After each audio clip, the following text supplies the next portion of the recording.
Chapter 322. The room was very quiet. Neither Lu Chen nor Huoyan spoke for a long time.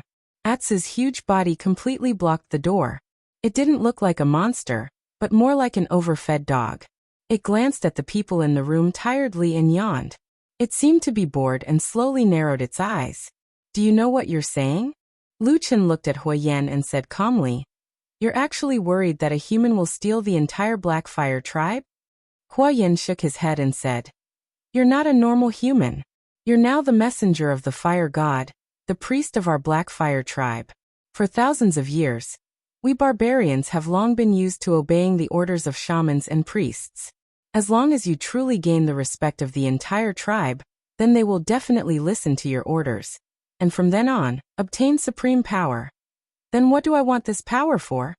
Lu Chen suddenly interrupted him and asked Huoyan. Huoyan was silent. Lu Chen laughed coldly and said, Don't forget, from beginning to end, it was you who dragged me into this. I have no interest in your barbarian games or things like reviving glory. How about this? If you're really worried, then tell me how to return to the north. I'll immediately leave this place and let your Black Fire tribe sleep peacefully. How about that? Huoyan thought for a while, then looked very seriously at Lu Chen and said, You can't leave. Lu Chen rolled his eyes and said unhappily, If I didn't know that you're a fanatic believer of the fire god, then no matter how I force you, it'll be useless. Otherwise, I would really want to cast a Black Fire curse on you and let you have a taste of that. Although Huoyan was brave, he couldn't help but frown when he heard those words. He looked at Lu Chen with a complicated expression and said after a moment of hesitation, Speaking of which, didn't you make a promise to the Divine Wood tribe that you would personally guarantee their fate? Why do you want to leave this place so soon? Have you ever thought that after you leave, won't they all fall into a miserable fate after being abandoned by you? In this way, isn't it breaking your oath? What's there to be afraid of? When I swore that day, I only talked about the Black Fire tribe, not myself, Lu Chen replied calmly. Huoyan was momentarily speechless. After which, he looked at Lu Chen's expression and bitterly laughed for a moment. However, he shook his head and said, Forget it, let's not talk about this. There's something I need to discuss with you. Lu Chen said, What is it? Speak. Huoyan said, You are now an official priest of our Black Fire tribe. Please don't say that. Lu Chen waved his hand and said, Your father, the current chief of the Black Fire tribe, hasn't acknowledged me yet. My position isn't stable. Who knows, I might be removed in 2 or 3 days. Huoyan sighed and said, My father still can't understand our thoughts and methods for now. But don't worry, as long as I'm here, he will always stand on your side. Moreover, I don't believe that you can't see that after the battle at the Divine Wood camp, the strongest and most elite warriors of our tribe have already accepted you. They are especially respectful towards you. Lu Chen laughed and said, That's because they received more women and servants after the battle, right? That's also because your witchcraft is so powerful. We, the barbarians of the southern wilderness, are born to respect the strong. Lu Chen smiled and didn't say anything. Huoyan continued, As for my father, you don't have to worry about him. I will often go over to discuss these matters with him. No matter what, it is the will of the fire god to cooperate with you. I have no doubt about this. No matter what, I will carry this matter to the end. Lu Chen looked deeply at him. A strange light seemed to flash in the depths of his eyes. Huoyan paused for a moment, then said to Lu Chen, Let's not talk about these troublesome matters first. But I have discovered that you seem to be missing one person. Lu Chen was startled and said, Missing who? Huoyan said, Missing someone to serve you. You are now a priest of the tribe. Your identity and status are different from others. You should find someone to help you with the daily chores of cleaning the house and preparing meals. No need, it's too troublesome. Lu Chen immediately shook his head and wanted to decline. But Huoyan's expression was resolute. He stood up and walked out. At the same time he said, Leave this matter to me. I will help you find a satisfactory and hard-working person. You don't have to worry about this. How could Lu Chen not care? He spent his days alone with the Atsu. He wasn't afraid of any secret matters being leaked. If there was suddenly a barbarian by his side, Wouldn't his hands and feet be tied? But Huoyan seemed to be an impatient person. After saying those words, he strode out of the house. In the blink of an eye, he disappeared. Lu Chen chased to the door. When he looked outside, he could no longer see Huoyan's back. Lu Chen looked up at the sky. After a moment, he spat out a mouthful of impure air. He smiled bitterly and said, "Forget it, let's leave it be."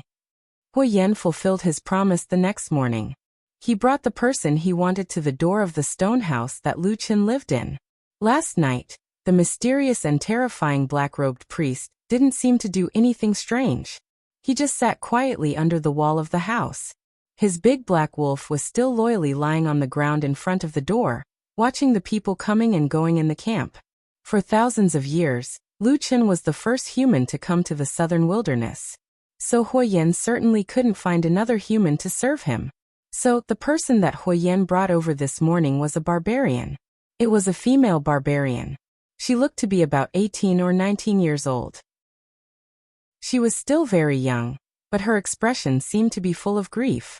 When she looked at Lu Chen, her gaze seemed to be very complicated. It seemed that she was thinking about how to avenge the deaths of her clansmen, how to secretly get rid of this incomparably cruel black-robed priest.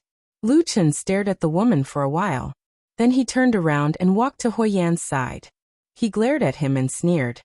"Are you afraid that I won't die fast enough?"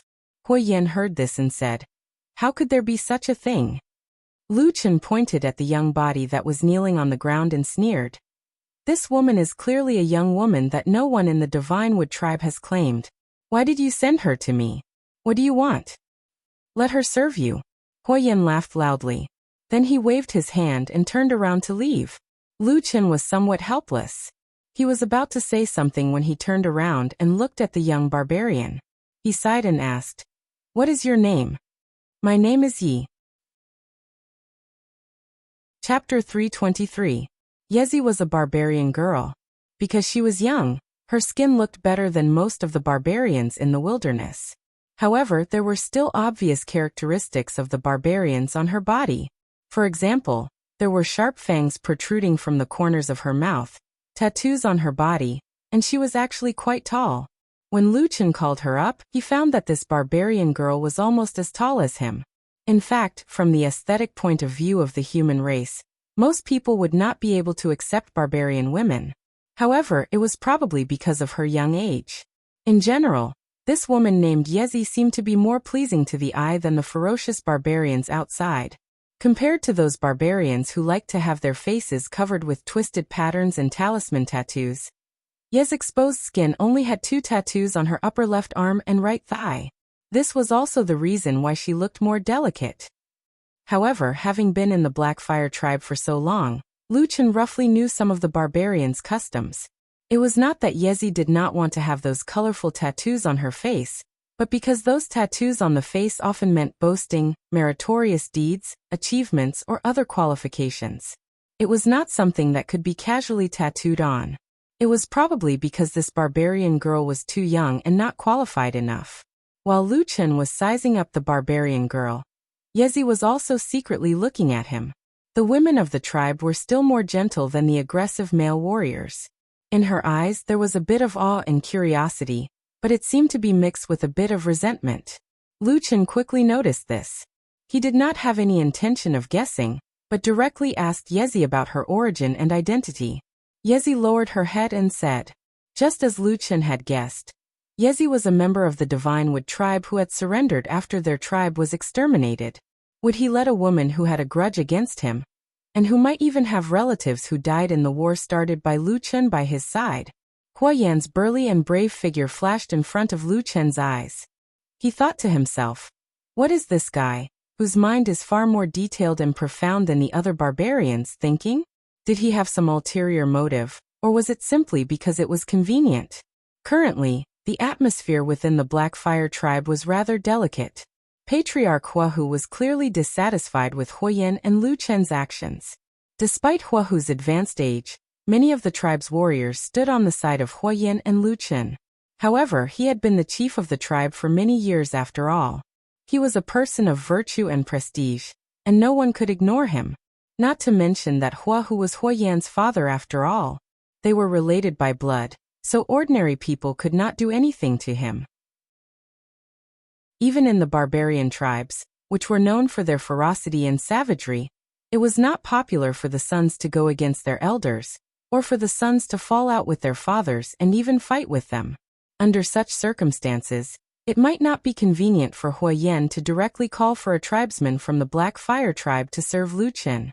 Instead, he would not need to be courteous with the divine tree captives, and would be able to account to the Black Fire tribe.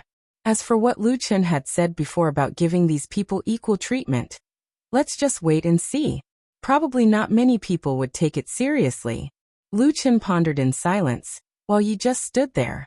She did not dare to move until she received the orders of this mysterious and terrifying priest. Just like that, after an unknown period of time, Lu Chen suddenly withdrew his gaze and looked at her again. "Come here," he said calmly, but his tone seemed to have an unquestionable aura.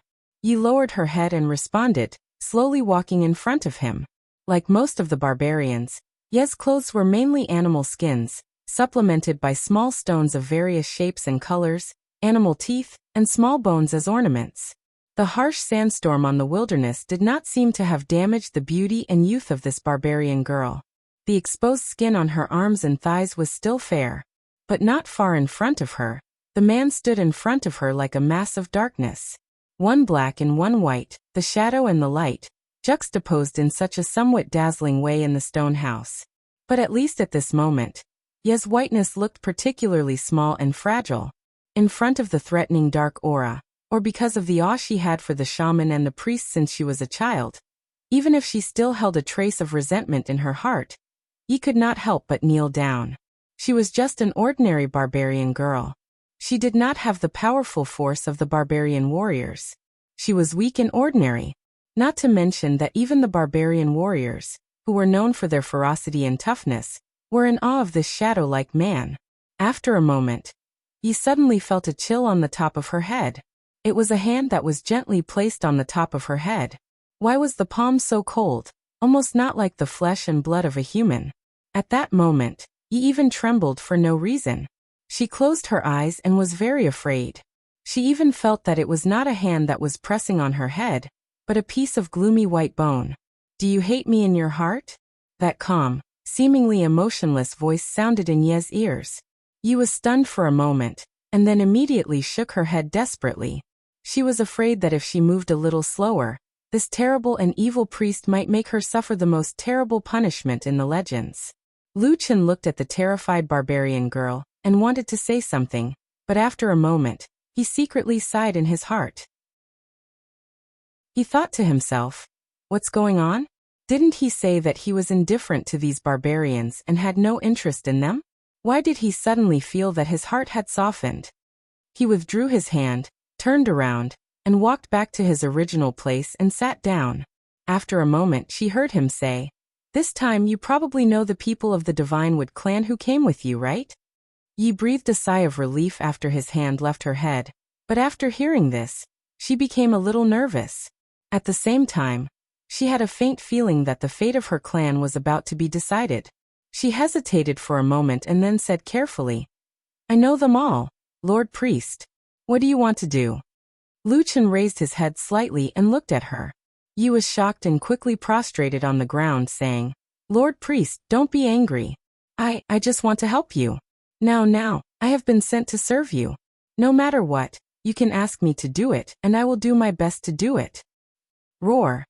Lu Chen did not make any response, but at this moment, a low roar suddenly came from behind Yi. A huge shadow suddenly appeared and covered her, with a strong murderous aura. Leaf screamed and turned her head. What she saw was a bloody mouth, and then a huge ferocious wolf head. The sharp fangs were about to pierce her face, and a pair of big eyes like copper bells were staring at her fiercely. It seemed that the next moment, it would pounce on her and swallow her in one bite. Ye's body went limp, and she almost fainted. Her body could not help but curl back desperately. After a while, she reacted. Wasn't this the huge black wolf that had been following the mysterious priest? Before, it was already very frightening, but now that it was so close to the giant wolf, its ferocious and terrifying aura was even more frightening. Yi had no doubt that this demon wolf must have killed countless people and eaten countless flesh and blood. Could it be that the purpose of me being placed next to this priest was to become the wolf's food? There was no trace of blood on the barbarian girl's face, and she looked like she was about to be scared to death. At this moment, Lu Chen frowned and said, "Enough, Atsu, you're too free, aren't you?" The huge black wolf that was baring its fangs and looking like the most terrifying monster in the world suddenly shrank back. Its original ferocious appearance disappeared in the blink of an eye, and then it returned to its lazy appearance. It grinned and called out, then slowly walked to Lu Chen's side and lay down. It opened its mouth and yawned, but it rested its head on Lu Chen's leg, and then narrowed its eyes again. Yi, who felt that she had escaped from death, slowly recovered after a long while. She gasped and once again knelt on the ground in front of Lu Chen with some difficulty. Lu Chen looked at her helplessly. After a moment of silence he said, "Are you all right?" Yi whispered in a trembling voice, I'm fine." Lu Chen sighed and said, "If you're tired, you can go back and have a rest for a while." Yi shook her head and said, "The leader who led me here just now said that I will be your servant from now on. From today on, I will eat, drink and live here. I can't go anywhere." Lu Chen was speechless for a moment. After a moment he said, "Then do as you please." Yi bowed her head and agreed. After a while, she looked around again, and then quietly got up and walked to the side to start cleaning up the house. Lu Chen didn't care about her. Anyway, there was nothing important in this house. After waiting for a while, he suddenly seemed to think of something, and then asked Yi casually, "By the way, among your people this time, how many warriors or adult men are there who can fight?" Ye's body trembled, and her face suddenly turned pale. Lu Chen waited for a while but found that he didn't get the answer he wanted. He frowned and looked at her. "What's wrong with you?" Yi suddenly ran over, knelt in front of Lu Chen, and then kowtowed desperately.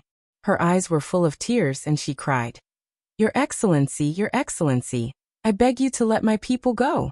As long as you don't let them die, I'm willing to do whatever you want Yi to do." With that, she seemed to have made a difficult decision. She suddenly put her hand on her animal skin clothes, and was about to tear them off. Chapter 324. With a crisp sound, Yezi exerted her strength and directly tore off more than half of her animal skin clothes. Lu Chen only felt a sudden flash of white light in front of his eyes. At that moment, even a calm and steady person like him was dumbfounded. He stared at Yezi with her mouth half open. For a moment, he was stunned and didn't know what to say or do. He just sat there motionlessly. Atsu, who was originally a little lazy beside Lu Chen, seemed to be shocked. With a quiver, he turned over and jumped up. He looked up at Yezi, who had suddenly revealed half of her body. He stared at her with a pair of dog eyes and didn't make a sound for a long time. The atmosphere in the stone house instantly fell into silence. Yezi closed her eyes tightly, her cheeks flushed.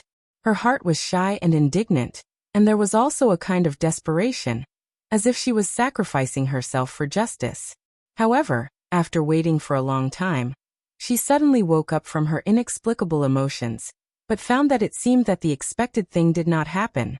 Almost all of the barbarian tribes in the wilderness were dominated by men and women, especially the barbarian women who had been defeated, captured, and turned into female slaves.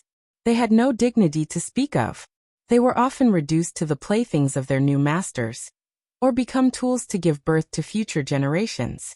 In fact, as long as the barbarian women who fell into such a situation did not want to die, they often hoped to have children.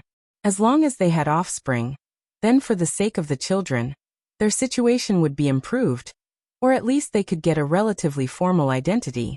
In Yezi's original expectation, she was ready to give up her dignity and sacrifice her body. Under normal circumstances, if the opponent was a barbarian, he would most likely have rushed over to push her down and ravage her. But the strange thing was that this situation did not happen now. She stood there, feeling that her surroundings seemed to be empty. No one was approaching, and there was no sound. There was only a trace of wind passing over her white skin, bringing a slight chill. Yezi opened her eyes and found that the black-robed priest in front of her had turned around. Instead, his huge black wolf pet was still staring at her. Its pair of fierce eyes were full of surprise and doubt. "Sir, you didn't know what was wrong with this mysterious and terrifying black-robed priest. Why didn't he act like a normal barbarian man? Could it be that he was a great and terrifying priest who possessed the power of the legendary black fire witchcraft, so he was different from the other barbarians? But as a man, his physiological structure should be the same and normal as the barbarians." Ye's imagination began to run wild. At the same time, he was a little shocked and afraid. He was worried that if his actions did not tempt the priest, and instead angered him, wouldn't it bring a great disaster to his clansmen? Thinking of this, Yi felt her legs turn to jelly. It had to be admitted that Yi was not a very knowledgeable and capable barbarian. In fact, she was just an ordinary barbarian girl in the Divinewood tribe. At most, her beauty and skin were passable, but she had grown up in the tribe and only knew some basic rules of the barbarian world. Given time, if nothing had changed, she would have found the strongest and bravest warrior in the tribe and married him. Then, she would serve him wholeheartedly and bear his children. When her husband went to war, she would worry and pray for him. When he returned safely, she would be filled with joy. She would work hard day and night, living an ordinary life.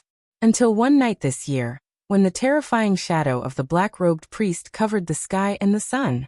When the terrifying shadow demon descended from the sky, the Black Fire tribe was invaded by the witchcraft warriors. Then the Divinewood tribe, which had lasted for many years, perished. She and many other clansmen became the black-robed priest's captives. She should have hated him.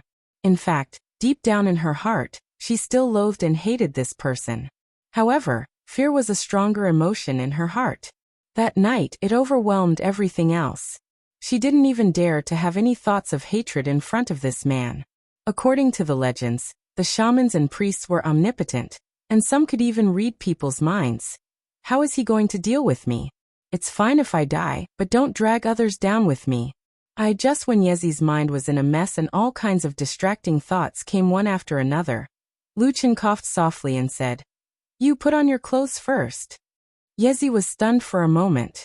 She was a little embarrassed at first, but then she felt a burst of joy in her heart. From the tone of the priest, it seemed that he wasn't angry. However, it was said that these big shots were temperamental.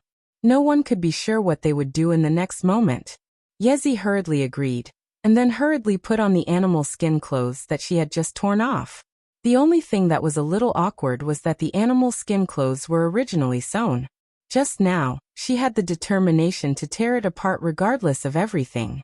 Even if she died here today, it didn't matter at all, so when she tore it, she didn't even think about what to do if she had to wear it again later. She saw that the animal skin clothes had been directly torn in half. No matter how Yezi tried to cover it, it was not secure. Either the front part fell off, or the back part was exposed. In the end, Yezi had no choice but to take off the two pieces of animal skin from the front and back with a red face. She directly tied them together with a knot, and then tied them above her chest, regardless of the part above her waist. Only then did she barely cover her body, and it was not too ugly. However, in this way, her petite figure was even more alluring. Luchin, who turned around and saw this scene, rolled his eyes in his heart. He thought that it was fortunate that this barbarian girl had a barbarian face and two small fangs that were similar to that of a beast. Otherwise, the temptation was really not small. But in any case, even if Luchin was not a gentleman for so many years, and had done many shady things, he still had no interest in a barbarian woman. So after glancing at Yezi's exquisite body, he turned his eyes away, frowned and said to Yezi, "I just want to ask, how many warriors are left in your tribe now? Why do you look like the sky is falling down?" Yezi's eyes were red, and there were faint tears in them. She knelt on the ground again and said, "I beg you, Your Excellency, please let my people go." Luchin sighed, walked to her and sat down saying, "What are you thinking in your heart? Tell me clearly." Yezi hesitated for a moment, but still lowered her head and said, "It turned out that in the southern wilderness, because the barbarians were fierce and warlike, there were often tribal wars in the past. Since there was war, there was naturally blood, death, and captives. The barbarians were not polite to the captives. With their fierce nature, One could easily imagine the fate of those captives. The women could be divided up like property. If the men were not tortured to death, they would be forced to do some extremely dangerous work. Or they would be forced to charge at the front lines in the next battle. They would be used as cannon fodder to exhaust the enemy's strength. Yezi naturally knew these things. In fact, she did not have much hope, but on the night of the extinction of the tribe, Lu Chen gave them hope, saying that they should be treated equally and become a part of the Blackfire tribe. This was naturally very different from the treatment of captives in most barbarians' minds. But it was this little bit of hope, coupled with the oppression of the tragic fate of their families, that led to so many people being forced to surrender. Yezi had just heard Lu Chen's words, not including women and children, but only the number of adult men. This immediately triggered the most terrifying thought in her heart, and she immediately lost control. After listening to the barbarian girl lying on the ground in front of him, intermittently sobbing from time to time, Lu Chen did not know whether to laugh or cry. He shook his head and said with a wry smile, "You've misunderstood. I didn't mean that." Yezi's body stiffened, and she immediately raised her head to look at the black-robed priest. Her eyes were filled with surprise, and it seemed that even the hidden hatred seemed to have faded a lot. Lu Chen waved his hand and said, "I have no intention of going back on what I said to you. As long as I am here, I will naturally do it. You can also say these words to your people when you go back." Yezi nodded repeatedly and said, I will. Thank you, Your Excellency, thank you." Lu Chen snorted and said, "Now you should be relieved. Now can you tell me how many men there are in your Divine Wood tribe?" Yezi did not answer directly. She looked a little hesitant. Lu Chen said with some amusement, "Do you have a brain or not? I'm just asking you in passing. Do you think I won't know if you don't tell me? Believe it or not, I can go out and find a few leaders of the Blackfire tribe and ask them directly." Yezi thought that it was true, and immediately became a little discouraged. She could only say with some embarrassment, "About 40 people." Lu Chen was a little surprised, but then he understood. Of course, not all of them were the warriors of the Divine Wood tribe in the past. There should be a lot of them just to make up the numbers. He pondered for a moment and waved his hand, saying, "Go and call those men over." Yezi was a little worried again, but after seeing Lu Chen's expression, she did not dare to say anything more. She could only agree and go out. And after watching her leave, Lu Chen subconsciously felt a sense of relief. The burst of dazzling white just now was dazzling. It was really rare to see a barbarian woman with such good skin. At this moment, Hei Lang suddenly let out a low growl. Lu Chen glanced at it and said, "What are you doing? Behave." Atsu looked at him with a look of contempt. Lu Chen coughed dryly and turned around, saying, "I was stunned just now." "Stunned? Do you understand? I was stunned, so I didn't mean to stare." Roar. Lu Chen ignored it and walked slowly to the side. Then he muttered in a low voice, "I didn't expect it to be so big." Chapter 325. When Yezi came out of the mysterious black-robed priest's house, she was seen by many people in the Blackfire tribe's camp. Then, almost everyone saw her disheveled appearance. It couldn't be helped. When she went in, she was wearing a complete set of clothes from her neck to her waist, but when she came out, she could only barely cover her chest.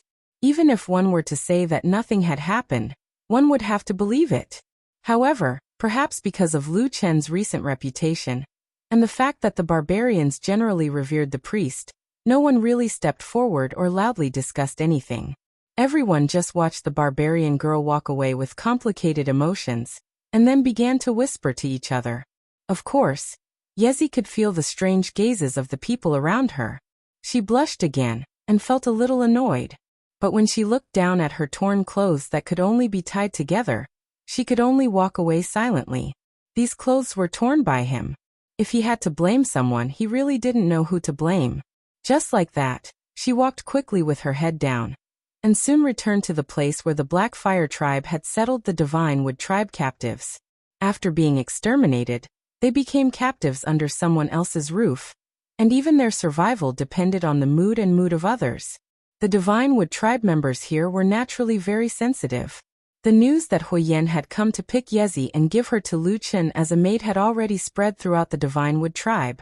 So when they saw Yezi suddenly return, a large group of people immediately surrounded her. Most of the people walking in front were women, and most of them were slightly older. There were 1 or 2 old men beside them, and it seemed that they had some experience or reputation among the Divine Wood tribe members. These people obviously wanted to ask Yezi if there was any progress outside, and if the black-robed priest intended to keep his promise. But soon everyone's eyes suddenly fell on Yezi, looking at the girl who was still fully clothed when she left in the morning, and now revealing her fair waist and smooth and alluring shoulders, while her clothes only covered her chest. Many people's gazes immediately changed. After a moment of silence, a group of women rushed forward and squeezed the other old men and men to the back, surrounding Yezi tightly in the middle. In an instant, countless questions rushed into Yezi's ears. Yezi, what happened to you? Did that priest sleep with you? Poor child, that beast must be very fierce. Look, even his clothes have been torn in half. Does your body hurt? How pitiful. Come over here. Auntie will give you a hug. Yezi felt her head buzzing and almost dizzy, but she still heard some of the questions in the noise. She quickly replied, No, I'm fine. I really didn't. Sai, such a good girl. She should have been married to our tribe's warriors and given birth to our children. Who would have thought that she would be defiled by the Blackfire tribe's bastards? Before Yezi could finish her words, she was interrupted by a wave of comforting voices filled with sadness, pity, and heartache. The barbarian aunties around her kept comforting her, pushing her around and holding her in their arms, telling her not to be sad, not to be sad. This was inevitable for a woman in her life, and it didn't matter if she was bitten by a dog when she went out for a walk. Moreover, now that the Sacred Wood tribe had fallen into such a miserable state, they could only depend on the Blackfire tribe. The black-robed priest's position in the Blackfire tribe was not to be underestimated. Having a woman serve him was a good thing for everyone. At first, Yezi wanted to continue to argue, but after being interrupted several times and hearing the words of the people around her, she suddenly lowered her head, and her eyes were a little red. It was still noisy around her. Everyone seemed to be comforting her. Later, a few respectable elderly people squeezed in, and solemnly told Yezi that they hoped she would be more open-minded and not be sad. They hoped that she would serve the black-robed priest carefully and endure any grievances. If she was sad, she could come back and tell everyone. Then it would be fine. At least in this way, everyone would be able to live a better life. Later, Yezi cried and shed tears. Surrounded by her clansmen and surrounded by seemingly warm hugs, her tears inexplicably flowed like pearls with a broken string. She couldn't stop even if she wanted to. Yezi went back to change her clothes, and then returned to the stone house where Lu Chun was. But at this moment, she was accompanied by a group of men from the Sacred Wood tribe. The barbarians of the Blackfire tribe who noticed the commotion here were quickly attracted over. After all, there were suddenly so many foreigners in the tribe's camp. Although the higher-ups had said that they would merge into one after the annexation, it didn't mean that the Blackfire tribe would accept these people of different surnames from the Sacred Wood tribe. Moreover, there didn't seem to be such an example in the southern wilderness since ancient times. Among the crowd of onlookers from the Blackfire tribe, there were many strong adult men. They were the Blackfire barbarian warriors. Although they looked at Lu Chen's stone house with awe, when they looked at the Sacred Wood tribe captives, their gazes were not very friendly. There was even some hostility and vigilance. After all, they had been fighting to the death not long ago. But what happened next was beyond most people's expectations. After Lu Chen walked out of the stone house, he didn't avoid the onlookers and directly looked at the captives. He pointed at them and eliminated about half of the old and weak, leaving about 20 of the strongest men. After that, Lu Chen returned to the stone house with the huge black wolf and Yezi. The people who were eliminated went back first, leaving the remaining 20 people standing outside the house at a loss.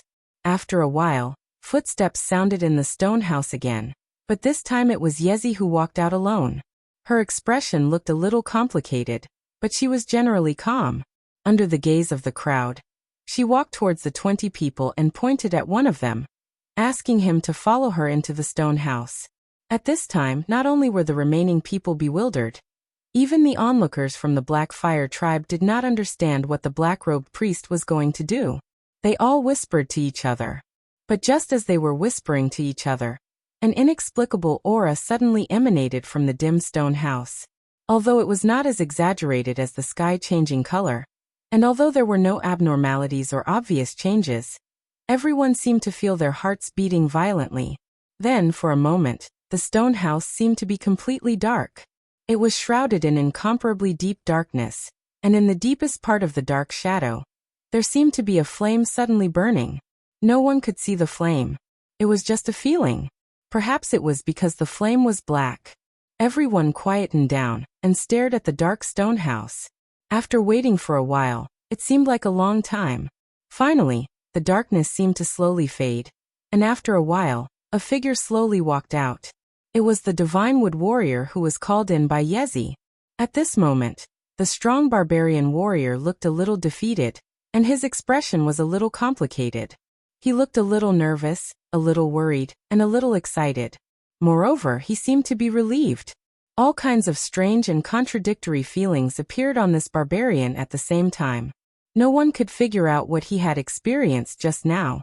And before the surrounding people could gather around to ask, another set of footsteps came from the house. Soon the barbarian girl, Yezi, walked out again. After looking around expressionlessly, she pointed at another barbarian waiting outside, and asked him to follow her in. When Yezi and the somewhat uneasy man entered the stone house again, the surrounding divine wood warriors immediately surrounded the first barbarian warrior, and began to ask questions. The surrounding Black Fire tribe people also stretched their necks to get closer to them. They were also very curious. In the crowd, the barbarian warrior with a complicated expression was silent for a moment. Suddenly, he stretched out his hand and pulled open the front of his shirt, revealing his strong chest. Immediately, the surrounding people's gazes fell on his bulging muscles. Suddenly, everyone became silent. Where the crowd's line of sight could reach, there was now a totem symbol that was shaped like a blazing flame on the vital point of his chest. The totem symbol was completely black, deep and murderous, and it looked as if it would really burst into flames at any moment. That was the totem symbol of the Black Fire tribe. With the appearance of this symbol, there was a sudden uproar in the crowd further away. Several people, almost all of them warriors of the Black Fire tribe, cried out in surprise. In the middle of their foreheads, there was also the same rune. It was the same rune that Lu Qin used to cast the Black Fire witchcraft to demonize them. Chapter 326. The appearance of the Black Fire rune on the Divine Wood tribe warrior caused an even greater uproar and surprise among the Black Fire tribe compared to the group of captives. Everyone whispered to each other, anger and surprise on their faces. At the same time, a few strong barbarian warriors even turned around and ran into the distance. After a while, a group of people surrounded Huoyan and walked over with large strides. The group of people in front quickly felt that something was wrong and quickly made way for them, including the group of Divine Wood tribe captives. Although there was still a hint of unwillingness on their faces, there was also a hint of fear on their faces. Most of them lowered their heads and retreated to the side. People who had just been exterminated and captured would never have the courage to resist. Moreover, when this group of aggressive Black Fire tribe warriors walked over, each of them looked like a fiend. At the same time, many people noticed that some of them had blades and axes hanging on their bodies, intentionally or unintentionally. In the world of the barbarians, knives and axes only had one use, and that was to kill. Huoyan stood in front of this group of warriors with a solemn expression. His face looked a little gloomy, while the other Black Fire tribe warriors all had different expressions. There was reverence, anger, fear, and even a little worry. However, when they felt a dark aura surging out from the stone house, almost everyone stopped in their tracks. That was the power of witchcraft. Every warrior here, especially those who had experienced the battle with the Divine Wood tribe, could clearly feel it. They also understood the danger of this power more than the other tribesmen, who did not know the origin of this power. Huoyan's face was dark as he stood outside the dark door, staring into the depths of the darkness. His expression was indifferent, making it impossible for others to see what he was thinking. However, they could faintly see that the depths of his pupils were slightly contracting. After an unknown amount of time, the powerful dark aura finally faded. After a while, just like before, Yi sent out another man who had been marked with the black fire rune. She was about to point out the next person when a tall and burly figure suddenly appeared in front of her. Huoyan's hill-like body stood in front of Yi like a giant beast. Yi subconsciously took 2 steps back, a trace of fear flashing across her face. However, Huoyan did not pay too much attention to this barbarian girl. His gaze never left the dark stone house. At this moment, he only casually said to Yi in a low voice, "Lead the way, I want to see him." When he said this, Huoyan's expression was not particularly fierce, but there was an inviolable aura in his tone. Yi secretly swallowed her saliva, and then agreed in a low voice. She did not dare to call anyone else, and just turned around to lead Huoyan into the stone house. Following behind Huoyan were Taixiong, Heinyo, and a group of his trusted warriors. Seeing this, they also wanted to follow, but when Huoyan was about to reach the doorstep, his body paused for a moment. Then he turned around and suddenly ordered, "You guys wait outside." After saying this, he directly walked into the stone house without saying a word. Iron Bear, Black Bull, and the rest of the Black Fire warriors looked at each other.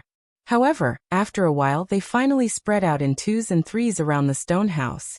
Then, intentionally or unintentionally, they surrounded the stone house and the 20 Divine Wood warriors outside. The moment he walked into the stone house, Huoyan suddenly felt a feeling of darkness in front of him. After a while, when his eyes gradually adapted to the darkness, he saw a figure sitting in front of the stone house. At the same time, there was an extremely large figure lying on the ground beside him. A pair of slightly green eyes glanced at him. Needless to say, it was naturally Lu Chun and Atsu. Yi walked up nervously and hurriedly, kneeling in front of the black-robed priest. When he stammered and wanted to explain something, Lu Chun casually waved his hand and said indifferently, "No need to say anything. This is our tribe's warrior leader. He can come whenever he wants." Huoyan's expression was grave and stern. He did not reply. Instead, he slowly walked over and stopped a few feet in front of Lu Chun. Huoyan's sturdiness were extremely outstanding even among the barbarian race's warriors. Originally, his stature was much larger than Lu Chun's. At this moment, Lu Chun was sitting on the ground, while he was standing. The difference between the two of them seemed to be even greater. It was as if an angry giant beast was staring at a small beast in front of it. Yi knelt to the side and looked at this somewhat tense and stiff scene. For some reason, his heart suddenly jumped to his throat. He was so nervous that he did not dare to breathe. However, Lu Chun's expression seemed to be very calm. He only lightly raised his head and looked at Huoyan. He then pointed at the seat in front of him and said, "Sit." Huoyan did not comply and sat down. He coldly looked at Lu Chun and said in a low voice, "Why did you do this?"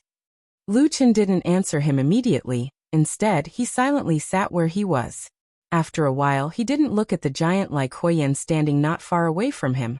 Instead, he faintly said, "Ever since you were young, didn't your father, the chief of the tribe, teach you to respect and observe some etiquette towards the tribe's priests?" As he said this, the atmosphere in the dark stone house suddenly became a bit more tense. A chill that seemed to be able to freeze one's bones began to spread in this place. Ye's whole body began to tremble slightly. She subconsciously curled up her body desperately. At the same time, in the depths of her heart, an idea suddenly flashed like a flash of lightning. These two people, the two most powerful people in the Blackfire tribe, seemed to be at odds with each other. "You go out first." Just as Ye's mind was in a state of panic and confusion, a voice suddenly sounded in front of her. It was Huoyan who suddenly said this. His voice was low and calm. When he spoke, he did not even look at Ye's direction. It was obvious that he did not care about this Divine Wood tribe girl at all. Yi looked at Lu Chun with trepidation. When she saw him lightly wave his hand, she jumped up as if she had been pardoned and quickly walked out of the stone house. The moment she stepped out of the door, when light shone on her from outside, Yi somehow had the illusion that she had returned to the human world from hell. She let out a long sigh of relief. But very quickly, She found that there were many barbarian warriors standing around her. Each of them had a cold expression on their faces as they looked in her direction. On their hands, the sharp edges of the blades and axes were flashing with cold light. Ye's heart that had just warmed up suddenly turned cold again. Then it sank again. In the stone house, when there were no outsiders present, the atmosphere actually began to ease a little. Even the giant wolf Atsu that had been snuggling up to Lu Chen did not show any hostility or vigilance towards Huoyan. Huoyan silently sat down in front of Lu Chen. After which, he raised his head to look at the latter. Very quickly, he discovered that Lu Chen was still wearing the white bone mask. His brows involuntarily furrowed as his expression turned a little ugly. "Why are you wearing that again?" Lu Chen took off the white bone mask from his face and placed it at the side. He said, "When I inscribe the black fire runes on the bodies of those divine wood tribe people, I need them to not be too resistant, otherwise it will be very troublesome. I found that wearing this thing was quite useful, probably because this mask was passed down from their ancestors. When they saw me wearing it, they would feel relaxed, and they wouldn't be too hostile towards me, which made it easier for them to cast their spells." Huoyan snorted and said, "Why do you want to use this kind of spell on them? You should know that this is a power that belongs to our Black Fire tribe." By the end of his sentence, Huoyan had already raised his voice, showing the anger in his heart. Lu Chen did not look too surprised, nor did he speak up to defend himself. He only looked at him indifferently and said, "I told you before, the Black Fire tribe's warriors are too few, not enough to support our ambition of reviving the Black Fire tribe as soon as possible. Therefore, I can only find another way. The 20 people outside are also strong barbarian warriors. After receiving the Black Fire runes, they will also become valiant warriors. In this way, the strength of the Black Fire tribe will increase by another level." Huoyan said angrily, "Nonsense. You're being reckless. In the future, every time you destroy a tribe, are you going to steal their warriors to do this?" "Yes," Lu Chen said calmly. "Didn't I already tell you about this idea? This is the most effective way to increase the strength of the Black Fire tribe in a short period of time." Huoyan took a deep breath and shook his head, saying, "But I also told you that this method is not appropriate.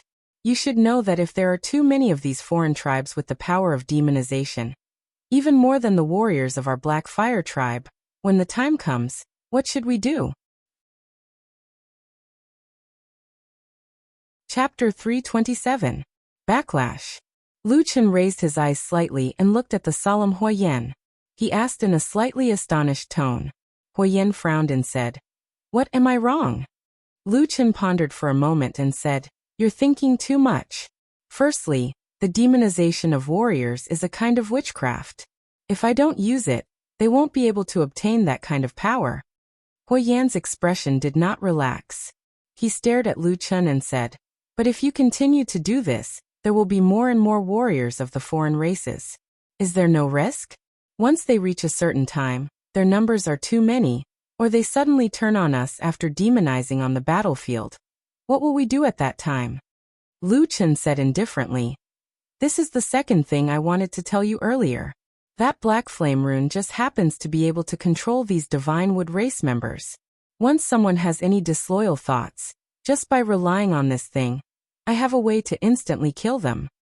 Huoyan was startled. His face revealed an astonished expression. He said, "What? The black flame seal pattern has this kind of effect?"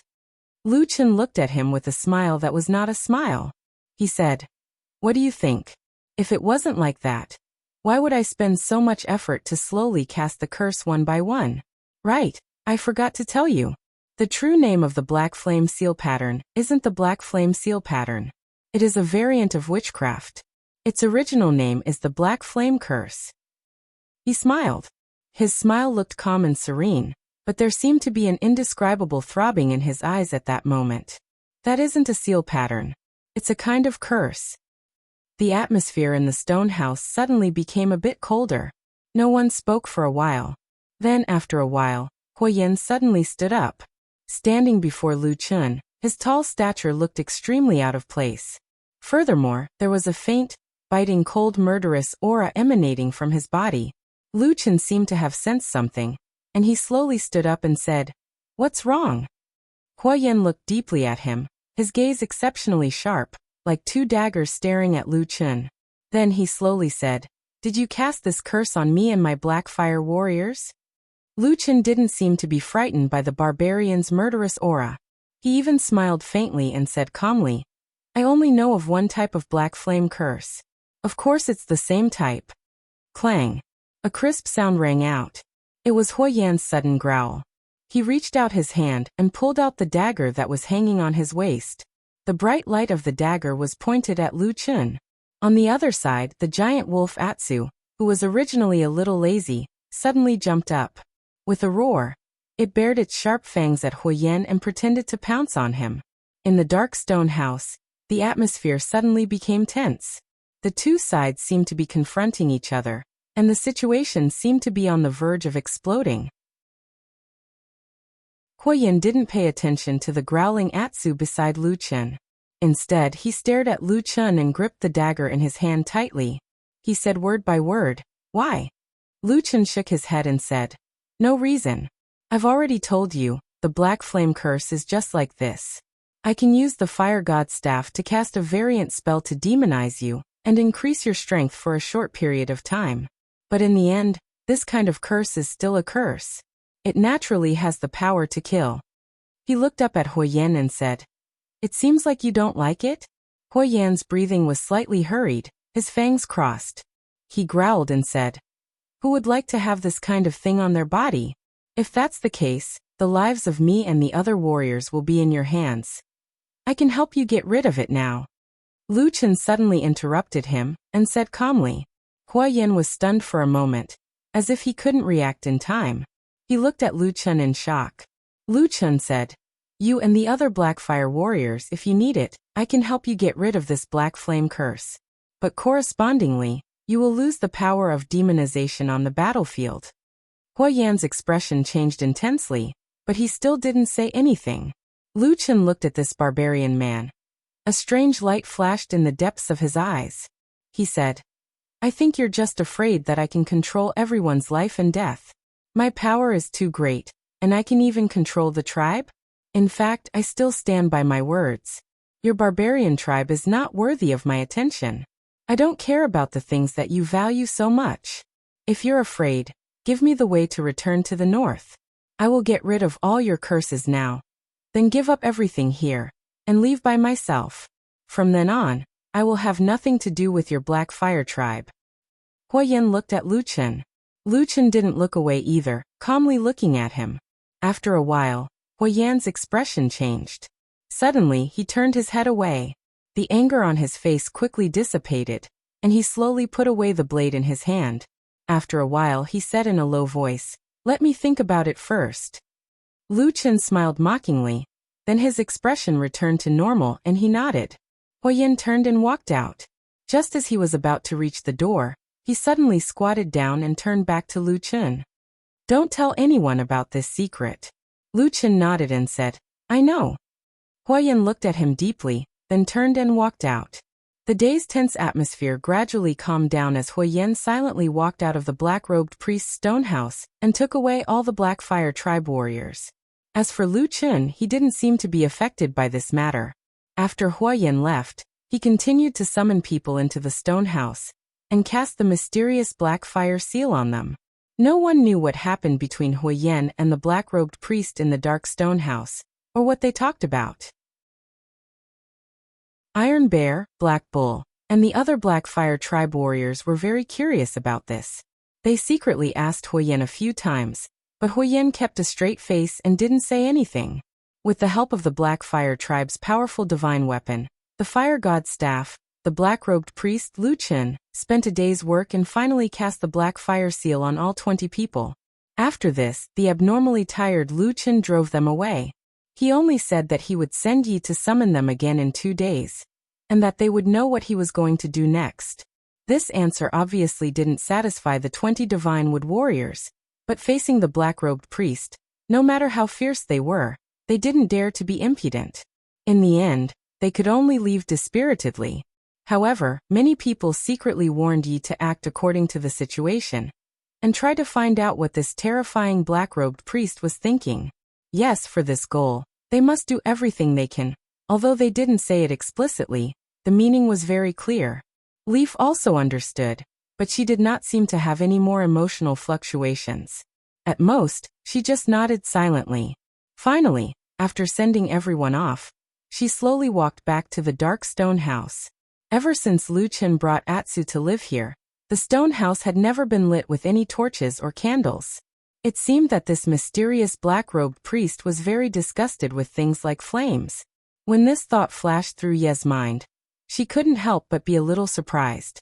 She thought to herself, "Your tribe is called Black Fire, and you worship a fire god. Why would the tribe priest hate flames and light?" But for some reason, when she left the familiar crowd outside and returned to this dark place, when the darkness and shadows quietly blocked the light behind her and the eyes of those people, Yi suddenly felt a sense of relief. She actually seemed to be relieved from the bottom of her heart. She was shocked by this feeling, and then she quickly felt a sense of guilt. She secretly clenched her teeth and scolded herself. "What's wrong with you?" A voice suddenly came from the front. It was the black-robed priest's deep voice in the dark corner. He still sounded a little tired, but he seemed to have noticed something. His eyes penetrated the darkness and fell on Yi. There seemed to be some light in his eyes. Yi was startled and quickly bowed her head. "I'm fine." "That's good," Lu Chen said lightly and then closed his eyes. It seemed that he didn't want to pursue the matter, or perhaps he had no interest in the feelings of these barbarians. Yi, who was a little nervous, was startled for a moment. After a while, she finally understood that her new master seemed to be too lazy to talk to her. She was a little embarrassed and a little cramped. After turning her head to look around, she wanted to say something but stopped on second thought. It seemed that she wanted to stand up and lean against the corner. Lu Chen suddenly said, "You sleep here." Yi glanced at him and found that the place Lu Chen pointed to was the farthest wall from her. She was relieved, but soon she remembered the important task entrusted to her by the villagers before she came here. Those eager eyes, so many people's hope of life and death, all seemed to depend on her alone, even if it might make her sink into the terrible hell to spy on the most terrible person in the world. Yi felt a little cold, but she still gritted her teeth and quietly cried for herself in the deepest part of her heart. Then she squeezed out a smile and slowly approached the black-robed priest. "Your Excellency, do you need me to serve you?" Lu Chen, who had closed his eyes to rest, frowned slightly and opened his eyes again. He found that Yi, who was approaching him, was trembling slightly, but it seemed that she had summoned up her courage and slowly reached out to untie her clothes.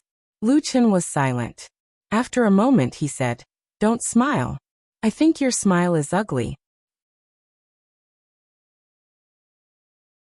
Chapter 328. Ye's hand suddenly froze in front of her chest, and then she looked at the black-robed priest with shame and anger. However, Lu Chen obviously didn't mean to pay attention to her. He just waved his hand and said, "Go sleep over there, don't disturb me." "Yes," Yi answered in a low voice. She didn't know why, but she suddenly felt relieved, and the anger she had before disappeared. Even when she looked at Lu Chen, she felt that this black-robed priest didn't seem to be as terrible and disgusting as she had imagined. However, memories quickly surfaced in her mind.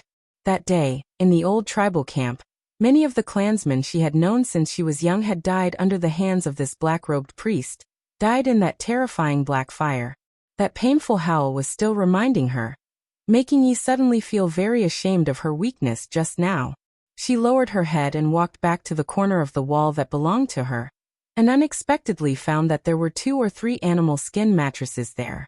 She was startled for a moment, and looked back, only to see that Lu Chen's figure had merged with the darkness, as if he had become a part of the shadow, making it hard to see him clearly. She stared at that side for a moment, and then gritted her teeth, gently moved the animal skin mattresses to the side, and then lay down against the wall. The ground and the wall were very cold, but the animal skin mattresses not far away looked unusually warm. Ye's body trembled slightly, but in the end, she still closed her eyes. She had seen and heard too many things that day, and also suffered a lot of stimulation and shock. At first, she felt very awake and couldn't fall asleep, but after lying down for a while, her eyelids started to droop, and she unknowingly fell asleep. Many people saw the scene of Hua Yin rushing in angrily that day. Some were surprised, and some were secretly delighted. But in the end, Hua Yin went into the stone house alone and stayed for a long time. When he came out again, he didn't say a word, and left with his men. This also made many people who were originally nervous, or wanted to see a good show, shocked. In the following days, with the changes in the tribe's camp and various situations, the deeds of Lu Chen, the black-robed priest, began to be known by everyone, immediately shocking the entire Black Fire tribe. 3 days after Hua Yin left Lu Chen's place, the chief of the Black Fire tribe, Hua Hu, found him. The father and son had a serious conversation. At the same time, there were also 6 elders who were highly respected in the tribe. They were elders that Hua Yin had to greet whenever he met them. In this conversation, Flaming Tiger straightforwardly expressed his distrust of Lu Chen to his son.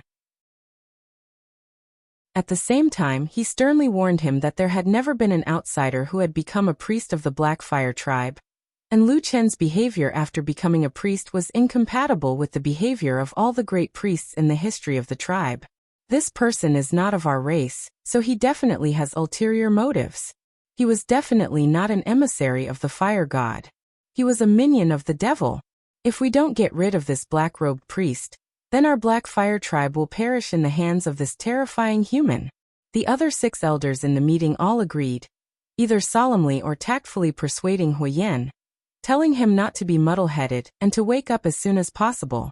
Everyone said that our Black Fire tribe has lived in this wasteland for thousands of years, following the rules of our ancestors. We have always lived well, and there is no need for any changes. That black-robed priest has gone against the rules, committed outrages, and even used the witchcraft of the Black Fire tribe on those captives. Such vile behavior will soon provoke the wrath of the fire god, and he may even send down divine punishment. When that time comes, won't we both be sinners of the tribe? When he reached the end of his speech, Hua Hu stood in front of his son. His aged face seemed to be somewhat distorted from his emotions. He grabbed Hua Yan's arm and said in a hoarse voice, "I'm old, son. The position of tribe leader will be yours sooner or later. As long as you kill that human, I will immediately abdicate and hand over the position of tribe leader to you."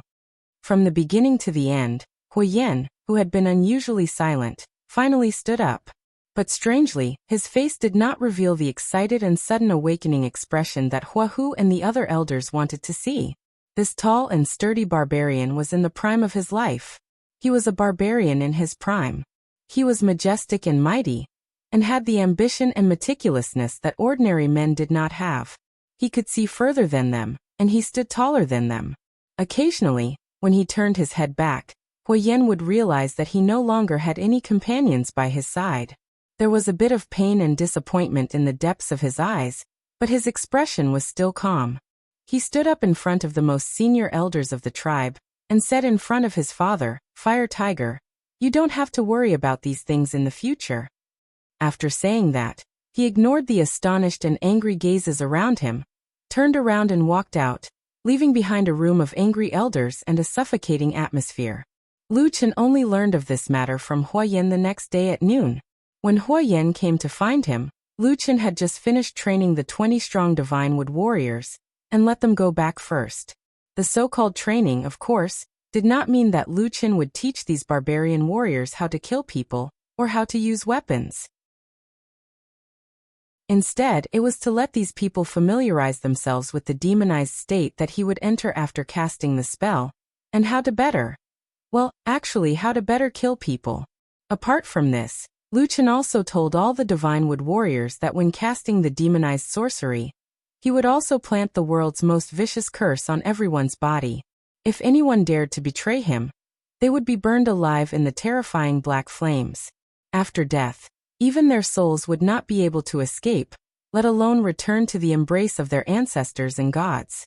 But as long as all of you listen to my orders and serve me loyally, as long as you achieve great merit, you will be able to remove this curse. At the same time, from this day onwards, all the Divine Wood warriors would be known as the Black Fire Guards, and would only listen to the orders of the black-robed priest. These words of course quickly spread throughout the entire Black Fire tribe, and at the same time caused a huge uproar. It also became the evidence that the elders of the Black Fire tribe increasingly hated Lu Chun. When the sun set that evening, when Huoyan sat with him in the stone house, this barbarian already looked somewhat disappointed. Lu Chun looked at him and said, "What's wrong? Are you unable to bear it?" Huoyan waved his hand and closed his eyes as he leaned against the wall. After a while he said, "I didn't expect Father and the other elders to be so short-sighted. They can't see at all why I want to push this matter forward." Lu Chun sighed, walked to his side and sat down saying, "You're wrong." Huoyan opened his eyes and looked at him saying, "What do you mean?" Lu Chun said, "You can see so much foresight and do so many daring things.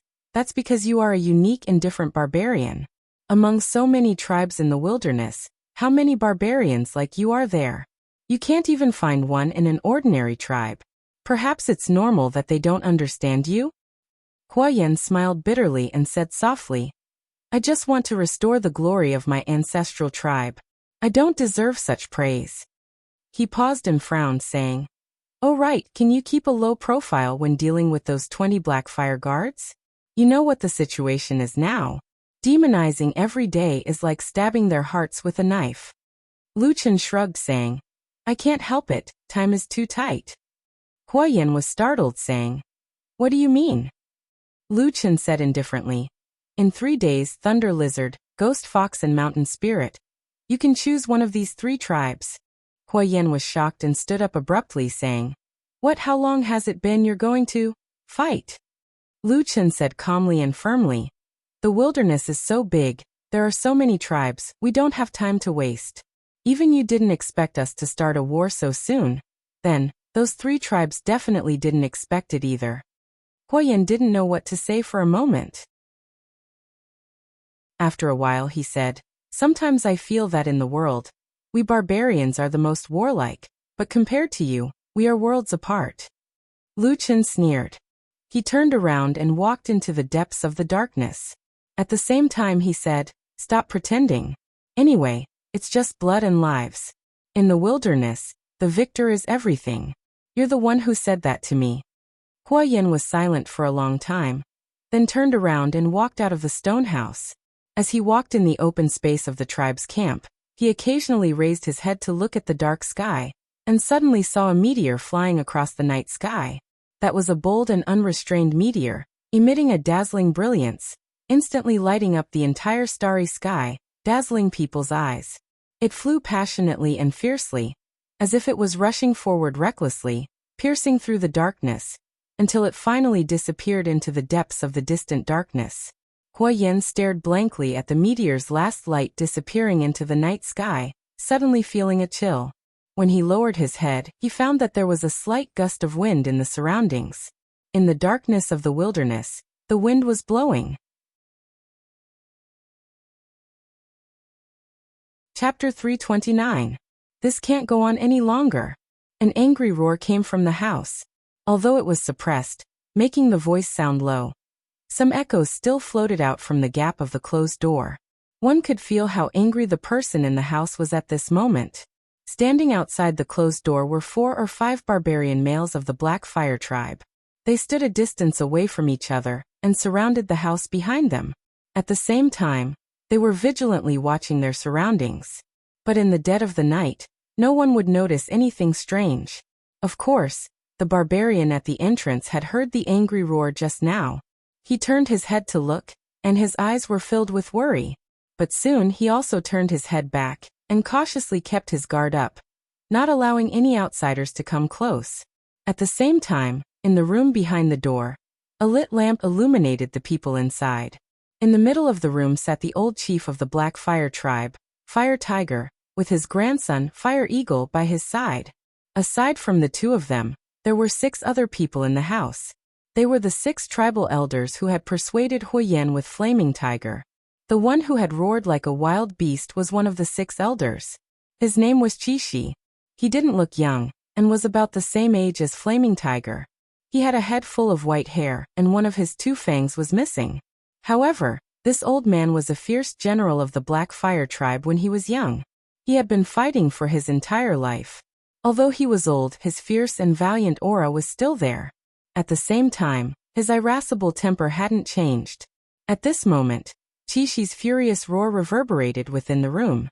He paced up and down within the room before abruptly turning around and saying loudly to Flaming Tiger, "Patriarch, did you hear what I said or not?" Flaming Tiger frowned and slightly nodded, indicating that he understood. But his eyebrows were still tightly knitted, as if he had a lot on his mind. Seeing Patriarch Huahu's appearance, the other elders had different expressions.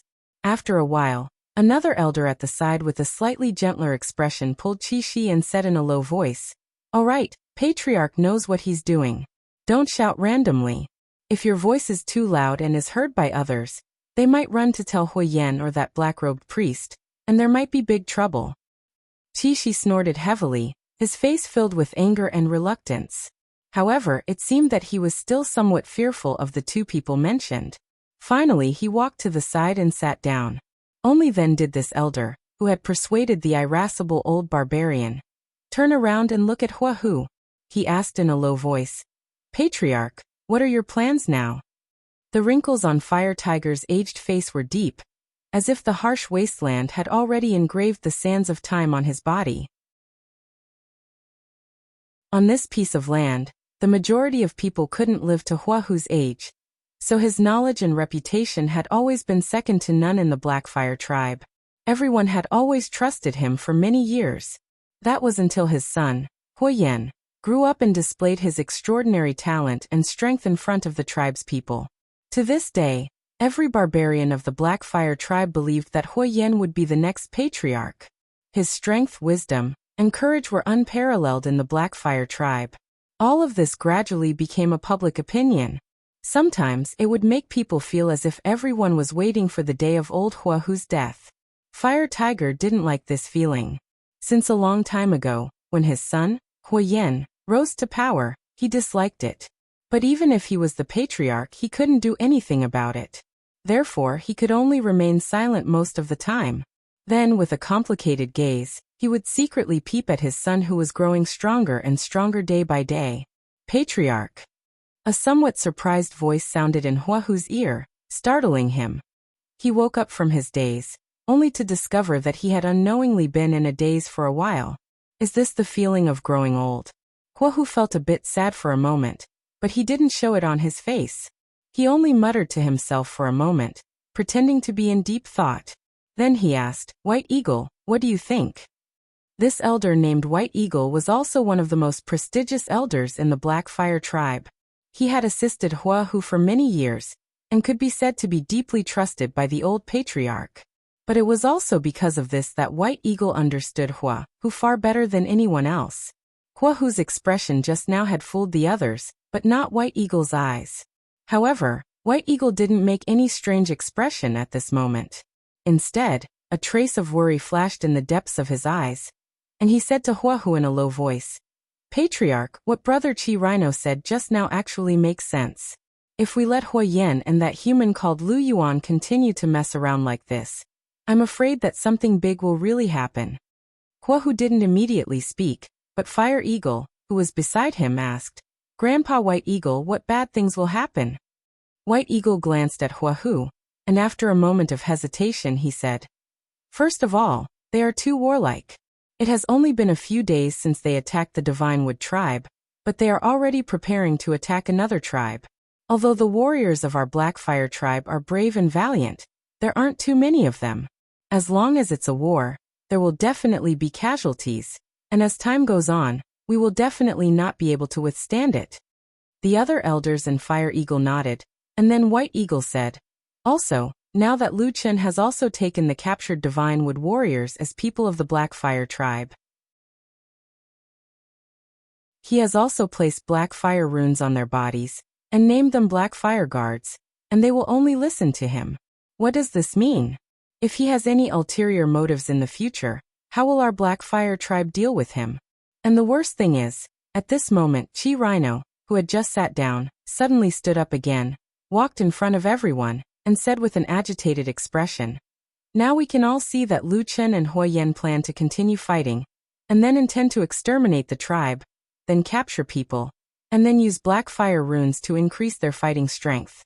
But everyone, don't forget, according to their methods, it won't be long before our Black Fire tribe's warriors die, but the other tribes will capture more and more Black Fire guards and obey the priest. At that time, will the Black Fire tribe still be the Black Fire tribe? In the tribe at that time, who would be the one who kept their word? Will it be us Black Fire barbarians, or that black-robed priest called Luchin? The room was silent, and no one opened their mouth to answer Chi Rhino's straightforward question. Only Fire Eagle, who was still young, suddenly flew into a rage. He turned over and jumped up, saying angrily, "We can't let this happen. Damn it, we should have killed that monster with one strike." Killed that black-robed priest with one strike? The few elders in the room, except for the simple-minded Chi Rhino, who was extremely angry and impulsive, looked at each other. After looking at each other a few times, they all frowned and did not speak. Although most of the barbarians were impulsive, violent, and ferocious, as long as they were old and still alive, most of them would have seen a lot of things, experienced a lot of hardships, and understood some of the principles of life. On the contrary, barbarians like Chi Rhino, who had always been impulsive and angry until old, were actually rare in their age group. White Eagle was the same. Compared to when he was young, the current him was especially calm. He didn't answer Fire Eagle's words, but looked at the old Chief Fire Tiger and called out softly, "Chief?" Fire Tiger slowly raised his head and glanced at White Eagle. His voice sounded a little low. "What do you want me to do?" White Eagle wanted to say something but stopped. Chi Rhino, who was next to him, became anxious. He simply took a few steps forward and said, "Chief, the current situation of the tribe is critical. We need you to come out and rectify it." Fire Tiger sighed, and there seemed to be some helplessness on his face. He said, "Rectify? How? It's not like you don't know the situation of the tribe. Today, almost all the warriors of the younger generation were brought up by Huoyan. They can be said to be dead set on him. Even I, the chief, may not be as useful as Huoyan." White Eagle walked to Fire Tiger's side and sat down. He said softly, "Chief, no matter what, the position of chief is still yours. As long as you speak, the young people of the tribe will have to listen. Even if Huoyan's reputation is soaring, as long as he doesn't say anything, as long as you come out, you can still control the situation." Fire Tiger's complexion slightly changed. He looked at White Eagle and said, "What do you mean?" White Eagle was silent, but at the same time, the other elders, including Chi Shi, stood up at the same time and walked behind White Eagle. Fire Tiger's complexion greatly changed. He suddenly stood up and stared at these people. He didn't know why, but his old face twisted. Even his voice became a little hoarse. He hissed, "Are you crazy? He is my son." Chapter 330. Behind Huahu, the young Fire Hawk suddenly stood up, but he seemed a little confused. He didn't seem to understand why his grandfather had suddenly become so agitated, and why the surrounding atmosphere had suddenly become so tense. Fire Hawk instinctively rushed to Huahu's side and grabbed the knife at his waist with one hand. He then looked warily at the tribal elders of his grandfather's generation, and then at his grandfather with some doubts. Opposite him, White Eagle, who was standing in front of the crowd, sighed. He didn't seem to care about Fire Hawk's offending appearance. He even reached out and patted Fire Hawk's shoulder, indicating that he had no malice. Then he looked at Huahu with a complicated expression, saying, "Patriarch, I've been with you for most of my life. At this age, I won't have any other thoughts." Huahu's expression seemed to have calmed down a little. He glanced at White Eagle, then reached out and pulled back his grandson who was in front of him and whispered, "It's all right." Fire Hawk let out an "oh," then Huahu looked at the others. After a long silence, he suddenly said, "Huoyan said that Lu Chen is the emissary of the Fire God, and that he carries the will of the Fire God. What do you think?" Before White Eagle could speak, Scarlet Rhinoceros had already shouted, "This is complete nonsense. Since ancient times, not to mention our Black Fire tribe, even among the thousands of tribes in the southern wilderness, which one of them has ever heard of a human being a priest?" Huahu was speechless. White Eagle and the other elders didn't look good, but no one said anything. Scarlet Rhino's words were indeed very reasonable, and the facts of the past were indeed so. But at this moment, the people present, intentionally or unintentionally, had all avoided another equally irrefutable fact, and that was that Lu Qin possessed the power of black fire that couldn't be clearer. In any case, he wasn't a barbarian, nor a member of the Black Fire tribe. He didn't have the bloodline of the Black Fire, so there must be something wrong with him. Everything was fake. Even if he had the Black Fire, it must be a trick. Hua Hu's face was wooden. After a moment he whispered. Then Huoyan, White Eagle immediately said, that human race priest's methods are crafty. Perhaps he secretly used some method to confuse nephew Huoyan's mind. Before Fire Tiger could say anything, Fire Hawk, who was standing behind him, suddenly became excited. He nodded repeatedly and said, that's right, that's right. I also feel that father has been acting a little strange recently. He's been hanging out with that human all day long. Shut up. Hua Hu suddenly shouted angrily, interrupting his grandson's words. However, White Eagle, Scarlet Rhino, and the others had already nodded and followed Fire Hawk's words. At the same time they advised Fire Tiger, Patriarch, even little Fire Hawk thinks so. This is an extremely critical moment. For the future of our Black Fire tribe, you must make a prompt decision. Fire Tiger's complexion was ashen. It seemed as if he had suddenly aged a lot at this moment.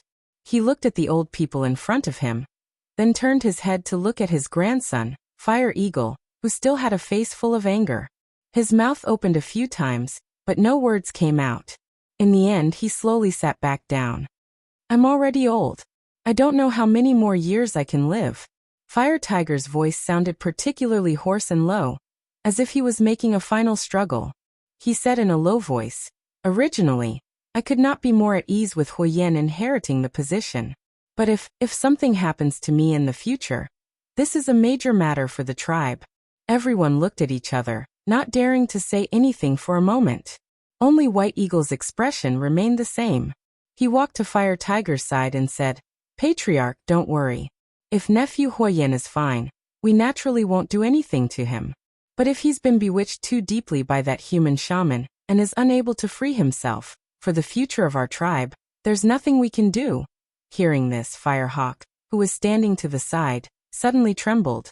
It was as if he had only just understood something. Immediately, his entire face turned pale, and he looked completely devoid of blood. Even his body began to tremble slightly. White Eagle glanced at this young boy and saw the shock, panic, and fear on his face. He frowned slightly, and a trace of disdain flashed in the depths of his eyes. Then he looked at Fire Tiger and said in a low voice, moreover, don't you still have Fire Hawk? He's your grandson, and your blood runs through his veins.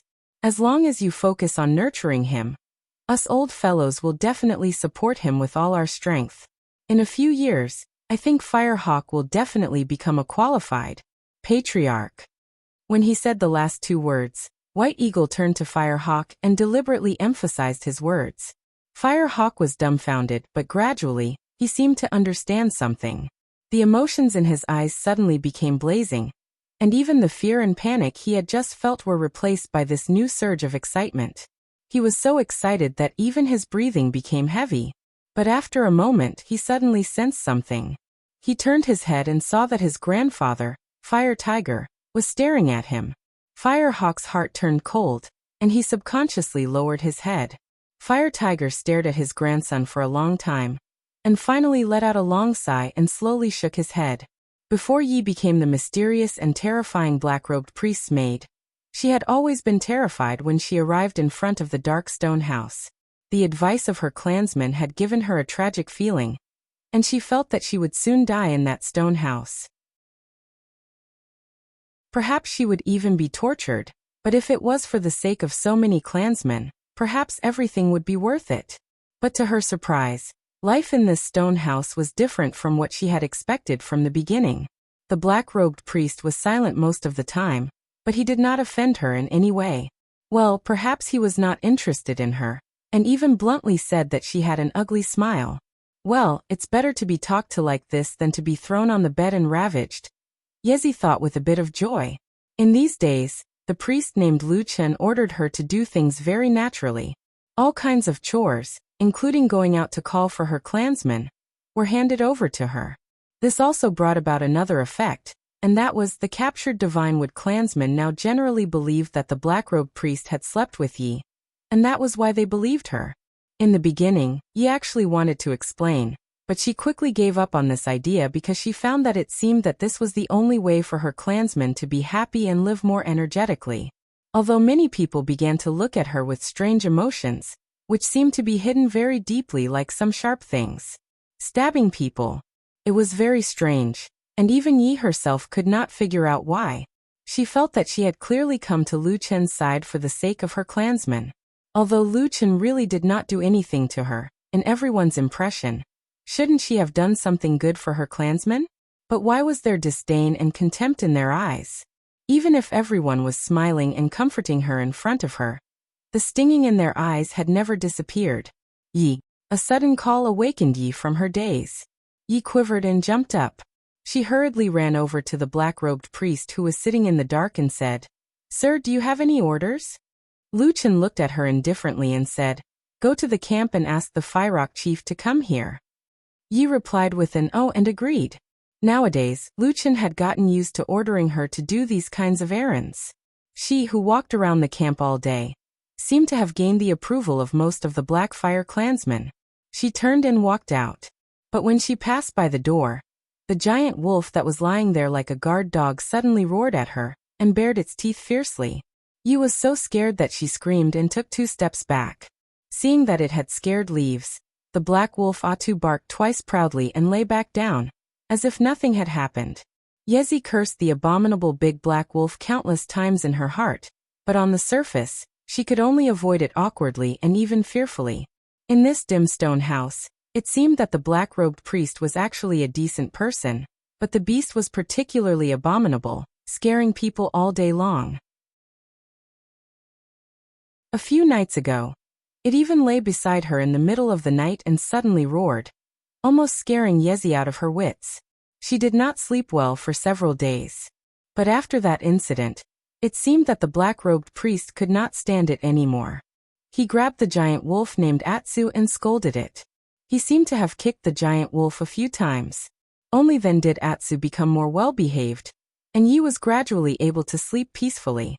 Unexpectedly, this stupid dog seemed to have a problem again today. While thinking, Yi had already walked out of the house and walked forward quickly. Now she was very familiar with the situation in the Blackfire camp.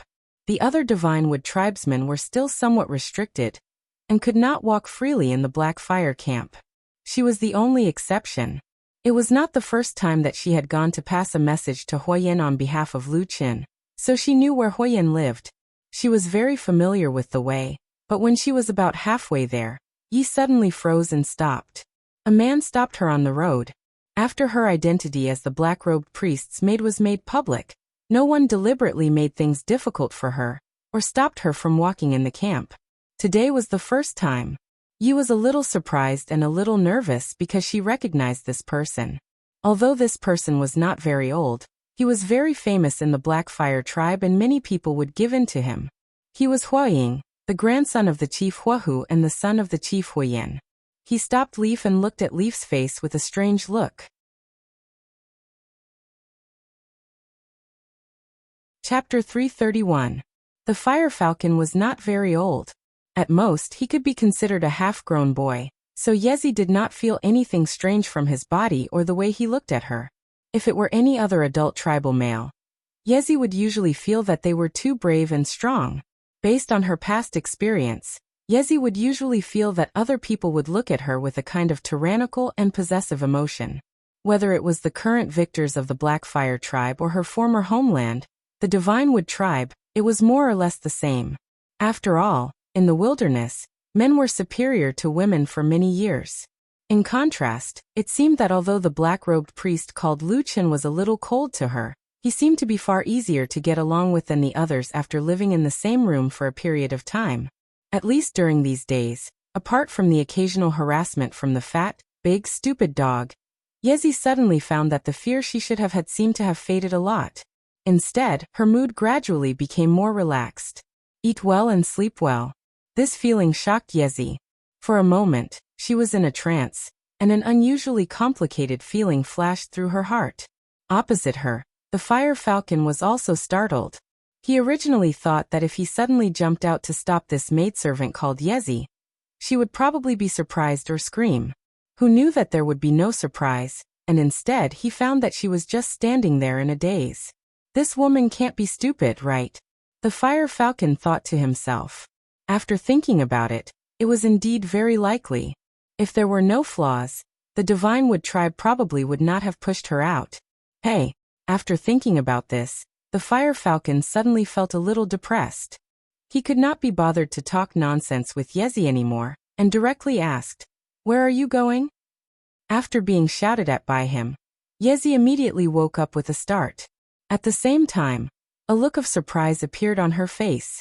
No matter what, the fire falcon's identity was not ordinary, and it was very likely that he would be the future chief of the Black Fire tribe. He could not allow a captive like her to be disrespectful. Therefore, Yezi quickly lowered her head and said carefully, "I'm going to find the chief of the Firehawk tribe." "Find my father?" The Firehawk frowned, then seemed to have thought of something, and his expression became somewhat ugly. He coldly snorted and said, "Did Lu Chen order you to find my father? What does he want?" Yi was startled for a moment, and faintly felt that something was wrong.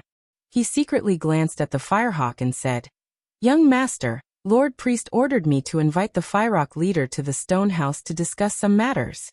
He didn't tell me anything else." Fire Eagle thought for a moment, and probably accepted Ye's explanation.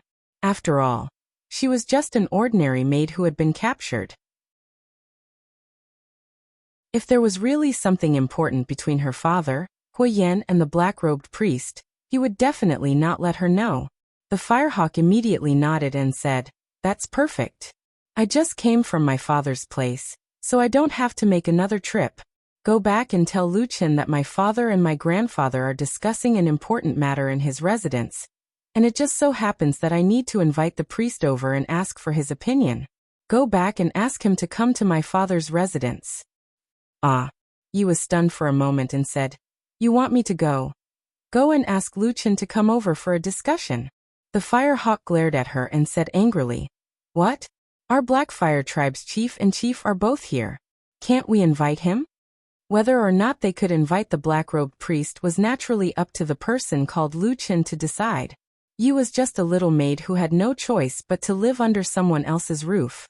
Of course, she did not dare to argue with the Firehawk. After being shouted at like that, she was immediately startled and hurriedly agreed before turning around and running away. The Firehawk looked at the back of the little maid as she ran away with large strides, and the anger on his face slowly dissipated.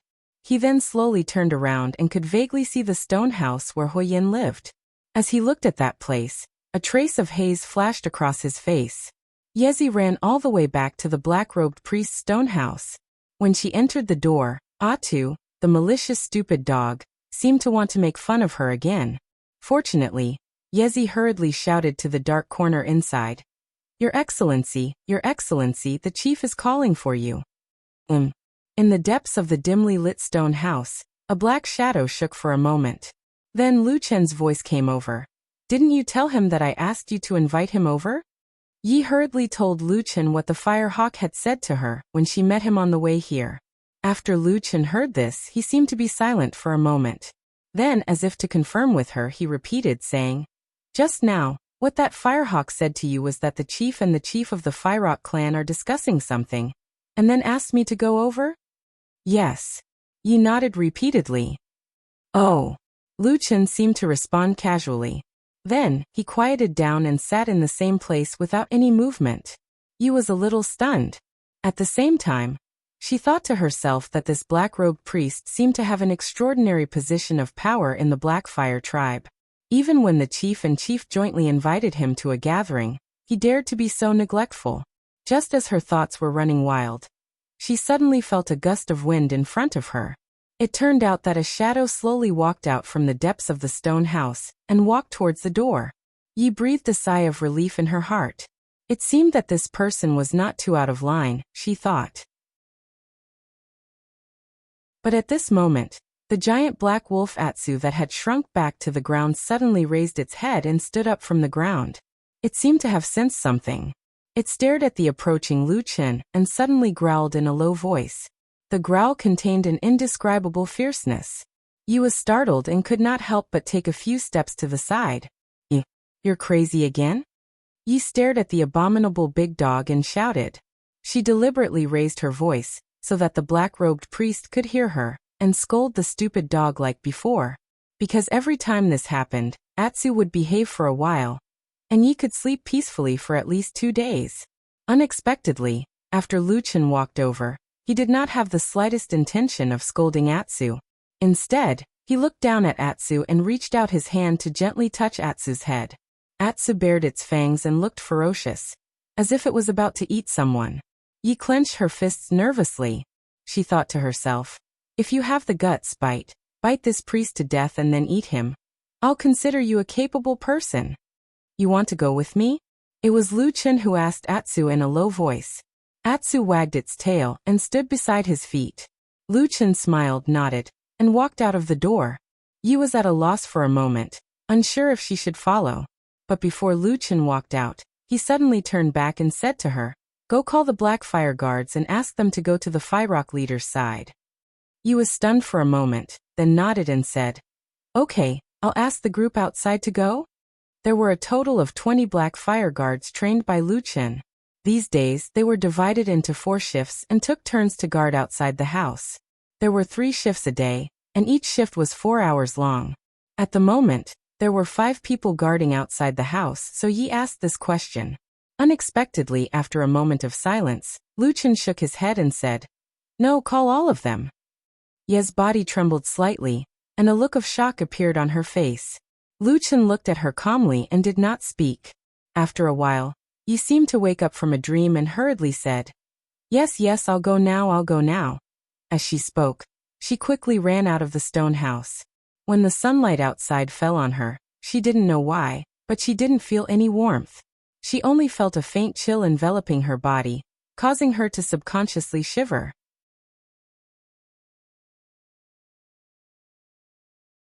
Chapter 332. Lu Chen walked slowly through the Blackfire tribe's camp. Along the way, he often saw people from the Blackfire tribe coming and going. The Blackfire barbarians also saw Lu Chen, but perhaps out of awe or disgust, no one dared to approach him, let alone take the initiative to greet Lu Chen. Lu Chen was already used to this kind of treatment. In fact, this made him feel more comfortable. If the surrounding barbarians really saw him as a real tribe priest and worshipped him infinitely, he would have a huge headache if they rushed over and kowtowed to him. Along the way, the Blackfire tribe's camp looked very peaceful. Everywhere he looked, the Blackfire tribe members were also very normal. But as he walked towards Huoyan's residence, Lu Chen still quietly took out the Vulcan staff and held it in his hand. It was normal for a priest to have a staff in his hand. Perhaps it was because he walked slowly, or Yi ran quickly because she was anxious. But when Lu Chen was almost at the stone house where Huoyan lived, 20 Black Fire Guards had already rushed over. And behind these barbarian warriors, there was a barbarian girl looking at them from afar. It was Yi. But looking at her, it seemed that she didn't want to come over. Lu Chen glanced at her, but didn't mind.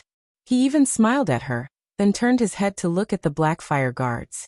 Just as Lu Chen had said before, these 20 barbarian warriors were actually Divinewood race members who had been captured and surrendered.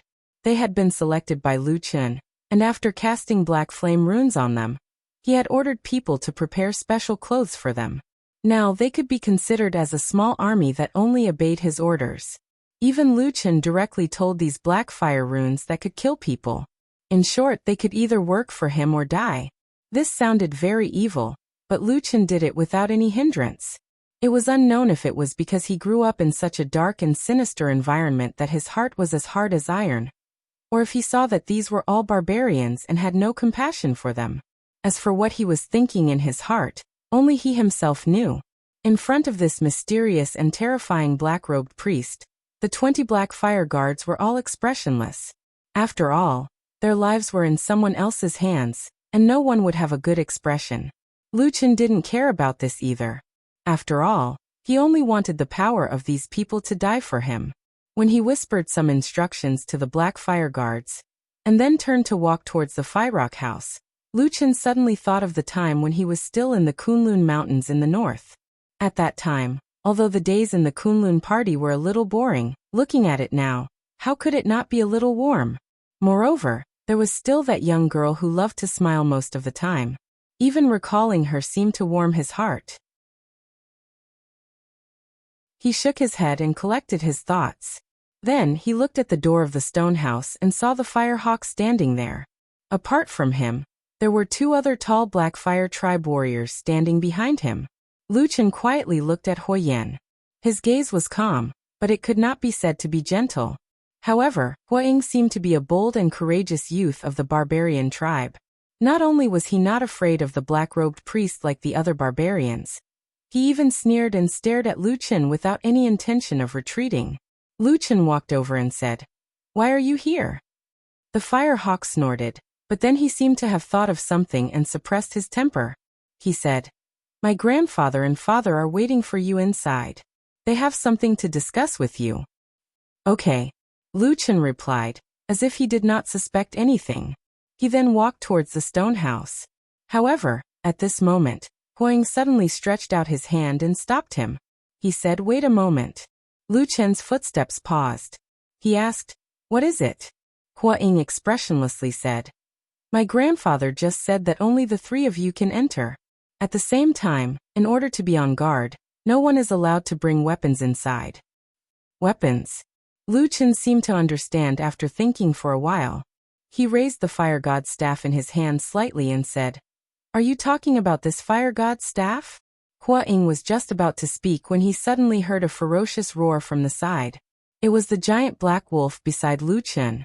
It suddenly walked out from behind him and bared its teeth, staring fiercely at Huoying as if it was about to pounce on him. Huoying's heart turned cold. Previously, he had been pounced on by this giant wolf once. To be honest, that time, he was quite frightened.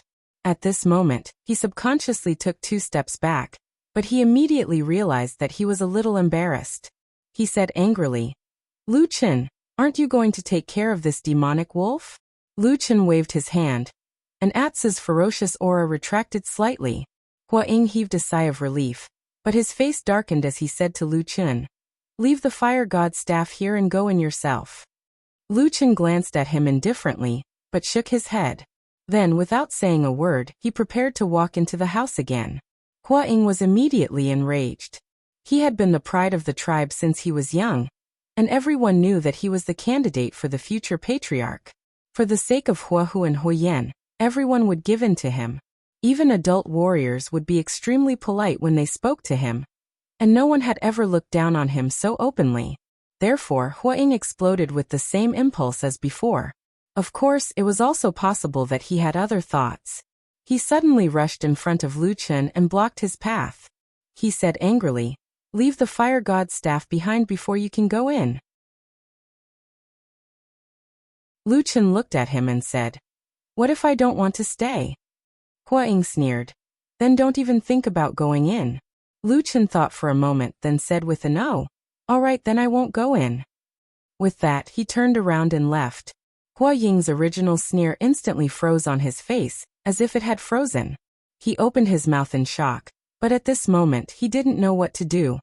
What are you doing?" he stammered as he shouted at Lu Chen's back. At the same time, his voice was filled with disbelief and indescribable anger as he shouted, "Our tribe's leader and leader are waiting for you. How dare you ignore them?" His voice was so loud that even the people far away could hear him. Everyone looked over. At the same time, from the stone house behind him, an old sigh could be faintly heard. There seemed to be a hint of helplessness in that voice. Until the end, Lu Chen still did not follow Huoying's orders. He put down the fire god's staff and entered the stone house to pay his respects to the tribe leader. To this black-robed priest, he didn't seem to care about anything other than the power in his hands that he would never let go. Before he left, he told Huoying, who was almost in a state of rage, that if there was anything else, he could ask his grandfather and father to go to the priest's stone house to find him. These words made Huoying fly into a rage. The shame of being humiliated in front of him, and failing to complete his mission made this barbarian youth bristle with anger. He roared for his men to capture Lu Chen, but very quickly, reality taught him another lesson. The 20 black fire guards blocked the way in silence.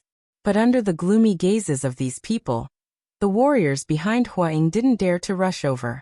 They even grabbed Huaying tightly so that the angry youth wouldn't lose control, and rushed to his death. This was what happened in the Black Fire Tribe's camp. But it was the Black Fire Guards who had been captured by the Divine Tree, who had suppressed the young chief of the Black Fire Tribe. This was, of course, a major event that shook the entire tribe. So very quickly, warriors of the Black Fire Tribe rushed over from all directions. The atmosphere in the camp suddenly became tense. Some people began to appear around the priest's stone house intentionally or unintentionally. Some warriors slowly approached and surrounded the stone house. But inside the stone house, everything seemed to be very calm. He had also returned. After seeing the confrontation just now, her heart was beating very fast. She had many questions to ask this black-robed priest, but she didn't dare to speak. But after a while, a question suddenly came from the dark shadows. How many days has it been since you last saw the Fyrock chief?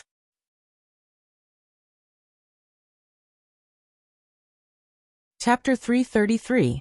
Fyrock Chief. He was startled for a moment. After thinking carefully for a while, a trace of doubt flashed across his face. I didn't pay much attention. Lu Chen said. Don't you usually walk around the camp doing things? Could it be that you haven't seen him even once in so many days? Yi frowned again and said thoughtfully. Now that you mention it, it seems that I really haven't seen the Fyrock chief for a few days. Lu Chen lowered his head in thought. After a moment he said to himself, is there really such a coincidence? We're going to battle in 2 days. You didn't hear clearly and asked, Sir, what did you say? Lu Chen was silent and no longer spoke. He just sat in the dim shadows of the house, as if he had merged with the surrounding darkness. Fire Falcon, who had been humiliated and belittled by Lu Chen in public during the day, did not rush over to fight Lu Chen as he had said when he flew into a rage. It was unknown whether his anger had subsided or he had been dissuaded. But for Fire Falcon, who had always been proud and arrogant, this should be a great humiliation. Before the sky turned dark, Lu Chen summoned the 20 Black Fire Guards. In the end, as usual, only 5 of them were left on duty, while the other 15 were dismissed to rest. But before they left, Lu Chen called them to the dark stone house and spoke for a while. Outsiders couldn't hear or see what the black-robed priest had said to these people, but when the Black Fire Guards left the stone house, they found that their expressions were slightly solemn. This scene was secretly seen by someone, and it didn't take long for the news to reach the most powerful people in the Black Fire Tribe. Fire Falcon was accompanying his grandfather, Fire Tiger, as usual. He sent all the Black Fire Guards back? After listening, Fire Falcon was the first to ask, and even his voice rose a few octaves. The one who spoke in front of him was Qi Shi, the one who had been sent to secretly monitor the situation in the black-robed priest's stone house was his subordinate. In the Black Fire Tribe, the strongest and bravest barbarian warriors were naturally the group that had gone to the Sacred Wood tribe last time. But these Black Fire warriors mostly trusted Fire Rock, and secondly, they already had the Black Fire runes cast by Lu Chen on them. They were warriors with demonic abilities, so it was hard to guarantee which side they would side with. So in this situation, the few senior elders of the Black Fire Tribe played a big role. They all had subordinates, and although they couldn't compare to the most valiant warriors, they were still a force not to be underestimated. At this moment, Scarlet Rhino smiled at the Fire Hawk and said, Indeed. It seems that Lu Chen only came to show off his might during the day. When he went back, he saw that no one dared to provoke him. Fire Falcon fiercely gritted his teeth and said in a low voice, This person insulted me during the day. I won't rest until he's dead. Qi Shi smiled but didn't say anything. White Eagle walked to Fire Tiger, who was resting with his eyes closed, and said, Patriarch, it's time to make a decision. Fire Tiger slowly opened his eyes and looked at White Eagle. White Eagle said, It's best to end this quickly. That Lu Chen is the tribe's priest. Although he can't completely convince everyone, it's not appropriate to kill him in public.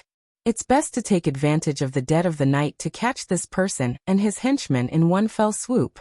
If it's the Sacred Wood tribe survivors, then our Black Fire tribe will have a bright future. At that time, even if it's daybreak and the other tribesmen find out, With you there to hold the fort, and a few more crimes will be thrown on his head. Naturally, everything will be peaceful." Fire Tiger was silent for a long time. He didn't agree, but he didn't refuse either. When everyone's gazes gathered on him, this old patriarch slowly stood up and walked towards a wall on the other side of the room without saying a word. When he walked to the side of the wall, he reached out and touched an inconspicuous place on the cabinet. There was a rumbling sound, and a secret door opened. Then Fire Tiger walked in alone, and a moment later the secret door closed again. There was silence in the room. Everyone looked at each other. Chi was the most impatient and asked White Eagle, "Patriarch, what's wrong with him? He won't be getting cold feet, right?" White Eagle pondered for a moment, then shook his head and said, "He won't, don't worry." After Fire Tiger walked into the secret room, his eyes swept around. He saw that the room was dim, and there was no furniture, only a sturdy stone chair connected to the ground in the middle of the secret room in front of him. A burly man was tied to the chair. With the dim light, it could be seen that the man was Huoyan. This burly and strong barbarian leader was tightly tied to the stone chair with ropes. Apart from his head, his body couldn't move at all. There were many wounds and bloodstains on his head and face.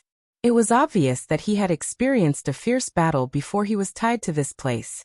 At this moment, perhaps because he heard the footsteps, Huoyan, who had his head lowered, looked up. In the dim secret room, the father and son looked at each other silently. But in their eyes, there seemed to be faint sparks flashing. After an unknown amount of time, Fire Tiger shook his head and slowly walked to Huoyan's side. Then he calmly sat on the ground next to him. A shadow enveloped the father and son, and the sky outside looked like it was about to turn dark. "Father, must you do this?" Huoyan's voice sounded in the secret room. It was low and slightly suppressed, and there was a faint trace of exhaustion in his voice. Fire Tiger's expression was indifferent. After a moment he said, "You forced me to do this." Huoyan sneered but didn't say anything. Fire Tiger waited for a moment, then continued, "I know you hate me in your heart, but have you ever thought about it? I raised you from a young age and nurtured you bit by bit. Everyone in the tribe knows that after I die, the position of tribe leader will be passed on to you. I've already done this much. What else do you want me to do?" Huoyan said, "I don't want you to do anything, as long as you watch from the side, father. Everything I do is for the Black Fire tribe. I will make the Black Fire tribe strong again and restore the glory of our ancestors. You will make the Black Fire tribe fall into eternal damnation." Fire Tiger suddenly shouted, interrupting his son's words. Huoyan glanced at him, then sneered and shook his head without saying anything. Fire Tiger took 2 deep breaths and calmed down a little. Then he said, "That man called Lu Chen of the human race is definitely not an emissary of the fire god. He is a demon, a spy sent by the human race. You have been completely deceived by him." Huoyan lightly said, "He has the power of the black fire in his body." Fire Tiger shook his head. "That is just him pretending to be mysterious. The fire god will never pass his power to anyone outside of our Black Fire tribe." Huoyan stared at his father for a long time, then suddenly sighed and turned his head away, no longer saying anything. Fire Tiger didn't seem to care about his son's actions. He only looked at him calmly and said, "Son, I will give you one last chance. As long as you come with us tonight to capture that Lu Chen, and then kill that monster with your own hands in front of everyone, then the past will be written off. Everything will be the same as before, you will still be the same, and the position of tribe leader will still be yours." Huoyan's expression twisted for a moment, as if he was struggling in his heart. But very quickly his expression slowly became firm, and he heavily shook his head. Fire Tiger stood up and stared at his most outstanding son, whom he had high hopes for many years. His eyes were filled with disappointment, and he said in a low voice, "Why are you so stubborn? What kind of sorcery did that Lu Chen cast on you to make you become like this?" Huoyan was silent for a moment, then said, "Father, the ones in the wrong are you all, not me." Fire Tiger stared at him for a long time, then finally let out a long sigh, as if he had finally given up. He turned around and slowly walked towards the door of the secret room. Just as he reached out to open the door, his body paused for a moment, but he didn't turn around. Instead, as if he was giving his final instructions, he lightly said, "You will spend your last night here. But don't worry, I will properly train Fire Eagle. In the future, he will definitely become an even more outstanding tribe leader than you." As he finished speaking, he walked out. The secret door to the secret room closed behind him. Instantly, darkness rushed in from all directions, enveloping Huoyan in a black shadow. Huoyan looked up in the darkness, only to see that the sky outside the crack had finally turned completely dark. The corner of his mouth slowly revealed a cold smile, with a hint of mockery and disappointment. Night had come.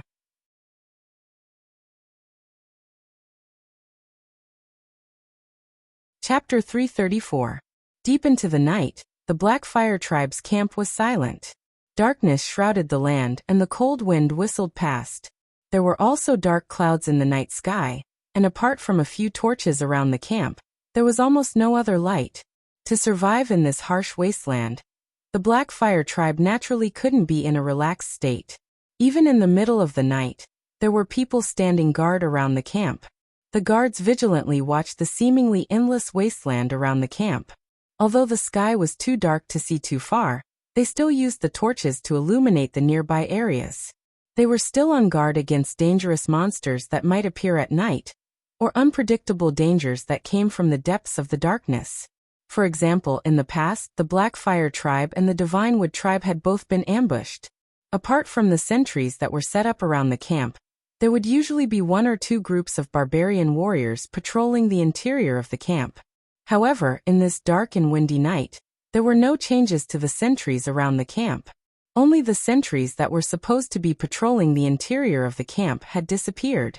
The people who arranged and dispatched these things were naturally the few influential figures of the Black Fire Tribe. However, in the middle of the night, these few influential figures of the tribe didn't go to sleep as usual. Instead, they were gathered in a dark corner of the tribe. About 20 to 30 feet in front of them, there was a remote and somewhat lonely stone house. Occasionally, one or two figures could be seen walking around the stone house. In the darkness, Flaming Tiger, White Eagle, Scarlet Rhino and the others all stood together with solemn expressions. Firehawk also stood beside his grandfather, but perhaps because of his youth, he still couldn't be as calm as these elders. His childish face was filled with excitement and nervousness, and his hands were tightly clenched into fists, even slightly trembling. Behind them, in the dark shadows, there were dozens of silent figures lurking there. The cold glint of their weapons could be faintly seen, and a murderous aura could be felt. "Are you sure there are only 5 Black Fire guards outside the house?" Chief Flaming Tiger's voice rang out in the darkness as he asked Scarlet Rhino. Scarlet Rhino nodded and said with certainty, "Yes, there are only 5 of them. The other 15 have already returned to the Divine Wood Tribe's residence." Flaming Tiger was silent for a moment. He turned his gaze to the back and glanced at the warriors hidden in the shadows. Then his gaze landed on the White Eagle. White Eagle immediately said, "Don't worry, Patriarch. These warriors are the younger generation of us old men. Although they may not be as good as Iron Bear, Black Ox, and the others, they have no problem fighting. The most important thing is that they are obedient." Fire Tiger silently nodded his head. He coldly snorted and said, "If it weren't for the fact that Huoyan brainwashed the young warriors of my clan, causing them to worship that human priest, I would have killed this scourge myself." Hearing this, White Eagle only smiled and said, "Patriarch, there's no need to worry. All the fault lies with that human Lu Chen. As long as he's killed, you can make a public announcement, and those young warriors will naturally come to their senses." Flaming Tiger nodded. It seemed that he agreed with White Eagle's words. He then took a deep breath and said, "Then let's begin." White Eagle turned around and looked at Scarlet Rhino. They then nodded at the same time, and suddenly waved their hands towards the darkness. Whoosh! A low but intimidating roar suddenly sounded. Dozens of figures stood up at the same time, their weapons flashing with cold light. Then, under the cover of the darkness, they began to rush towards the lonely stone house. The night wind whistled, seeming to bring with it a bone-chilling cold. When it blew against people's faces, they could not help but shiver. Flaming Tiger seemed to be a little uneasy. He turned to White Eagle and said, I heard that those black fire guards have been enchanted by Lu Chun. They can enter the demonification state, and their combat strength will soar several times. Can we defeat them? White Eagle said seriously. Patriarch, don't worry. I have already thought about this.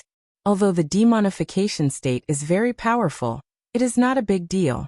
First, in order to enter the demonification state, the human priest must be the one to cast the spell.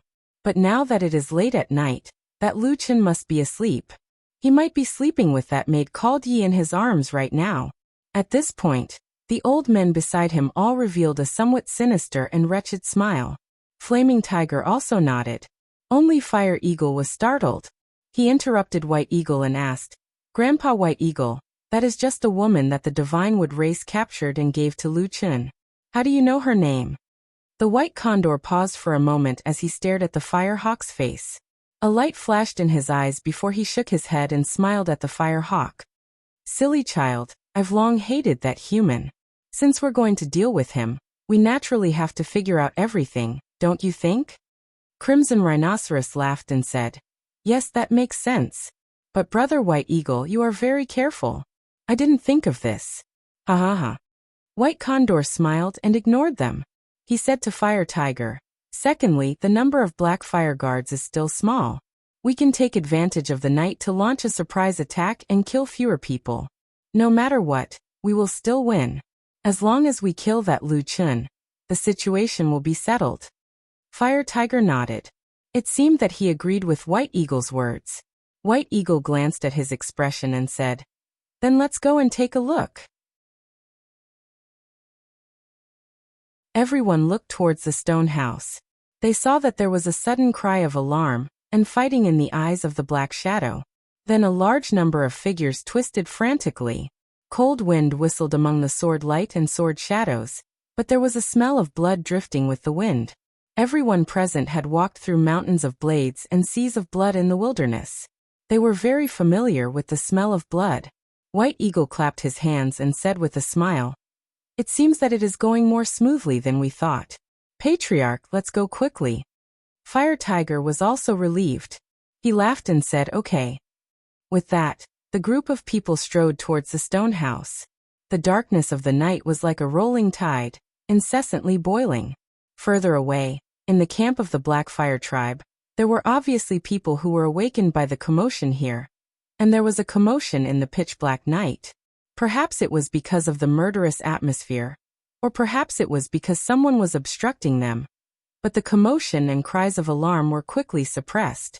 At most, there were only a few insensible cries of children that reverberated far away in the dark night with a hint of mournfulness. The crowd was still moving forward.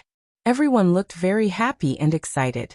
They were all looking forward to seeing a bloody feast. But halfway through, someone frowned, feeling that something was wrong. That was because the sounds of fighting still hadn't stopped even now. There were still flashes of cold light in the darkness ahead, and at the same time, there were stifled roars. That was the result of telling these young warriors to keep quiet and not make any noise. Closer, closer. Everyone subconsciously quickened their pace. As they neared the dark stone house, Flaming Tiger and the group of elders finally saw the situation in front of the stone house clearly with the help of the faint glimmer of light that shone nearby. Dozens of young barbarians gathered at the entrance of the stone house. However, they couldn't rush in at the moment. This was because there were 4 or 5 figures blocking the entrance of the stone house. They were relying on the narrow space to resist the surging attack. Although they had the advantage of the terrain, to be able to resist the siege of so many people, one could imagine that the battle strength of the people in the sect was not to be underestimated. Using the faint light to take a closer look, everyone immediately sucked in a breath of cold air. They saw that the muscles of the barbarians in the house were bulging, as if they were about to burst. Their bodies seemed to have swelled up, and they looked like demons and ghosts. It was the appearance of demons. Without a sound, without any warning, these black fire guards had suddenly entered a state of demons, and then blocked everyone at the door. Fire Tiger's heart suddenly sank, and a wave of unease swept through his heart. He stopped and was about to turn to ask White Eagle, but suddenly his heart turned cold. It was a coldness that penetrated his heart and lungs. because there was a blade that was as cold as ice that pierced through his back, and then mercilessly, with a trace of cruel aura, directly pierced through his old chest. His entire chest and body instantly turned cold. Fire Tiger's body suddenly swayed, and then he turned his head to look. In that instant, he felt as if everything around him had suddenly slowed down. Qi Shi and the other elders were still nervously looking in the direction of the stone house. Only his grandson Fire Eagle, who was standing close to him, seemed to sense something and turned his head to look. At the same time, a trace of fear appeared on his face. Another figure silently appeared behind him, moved his hand away from the hilt of the blade, and then smiled at him slightly apologetically. The night wind whistled past, and the white hair on that person's head became somewhat messy. Behind him, a black shadow was silently stepping out of the darkness. It was such a familiar, abnormally tall figure. It was as if the sky was filled with darkness, and this old barbarian was drowning in it. You're tuning into the Echoes of the Heart YouTube channel. Don't forget to subscribe and join us on this journey to catch the most captivating stories.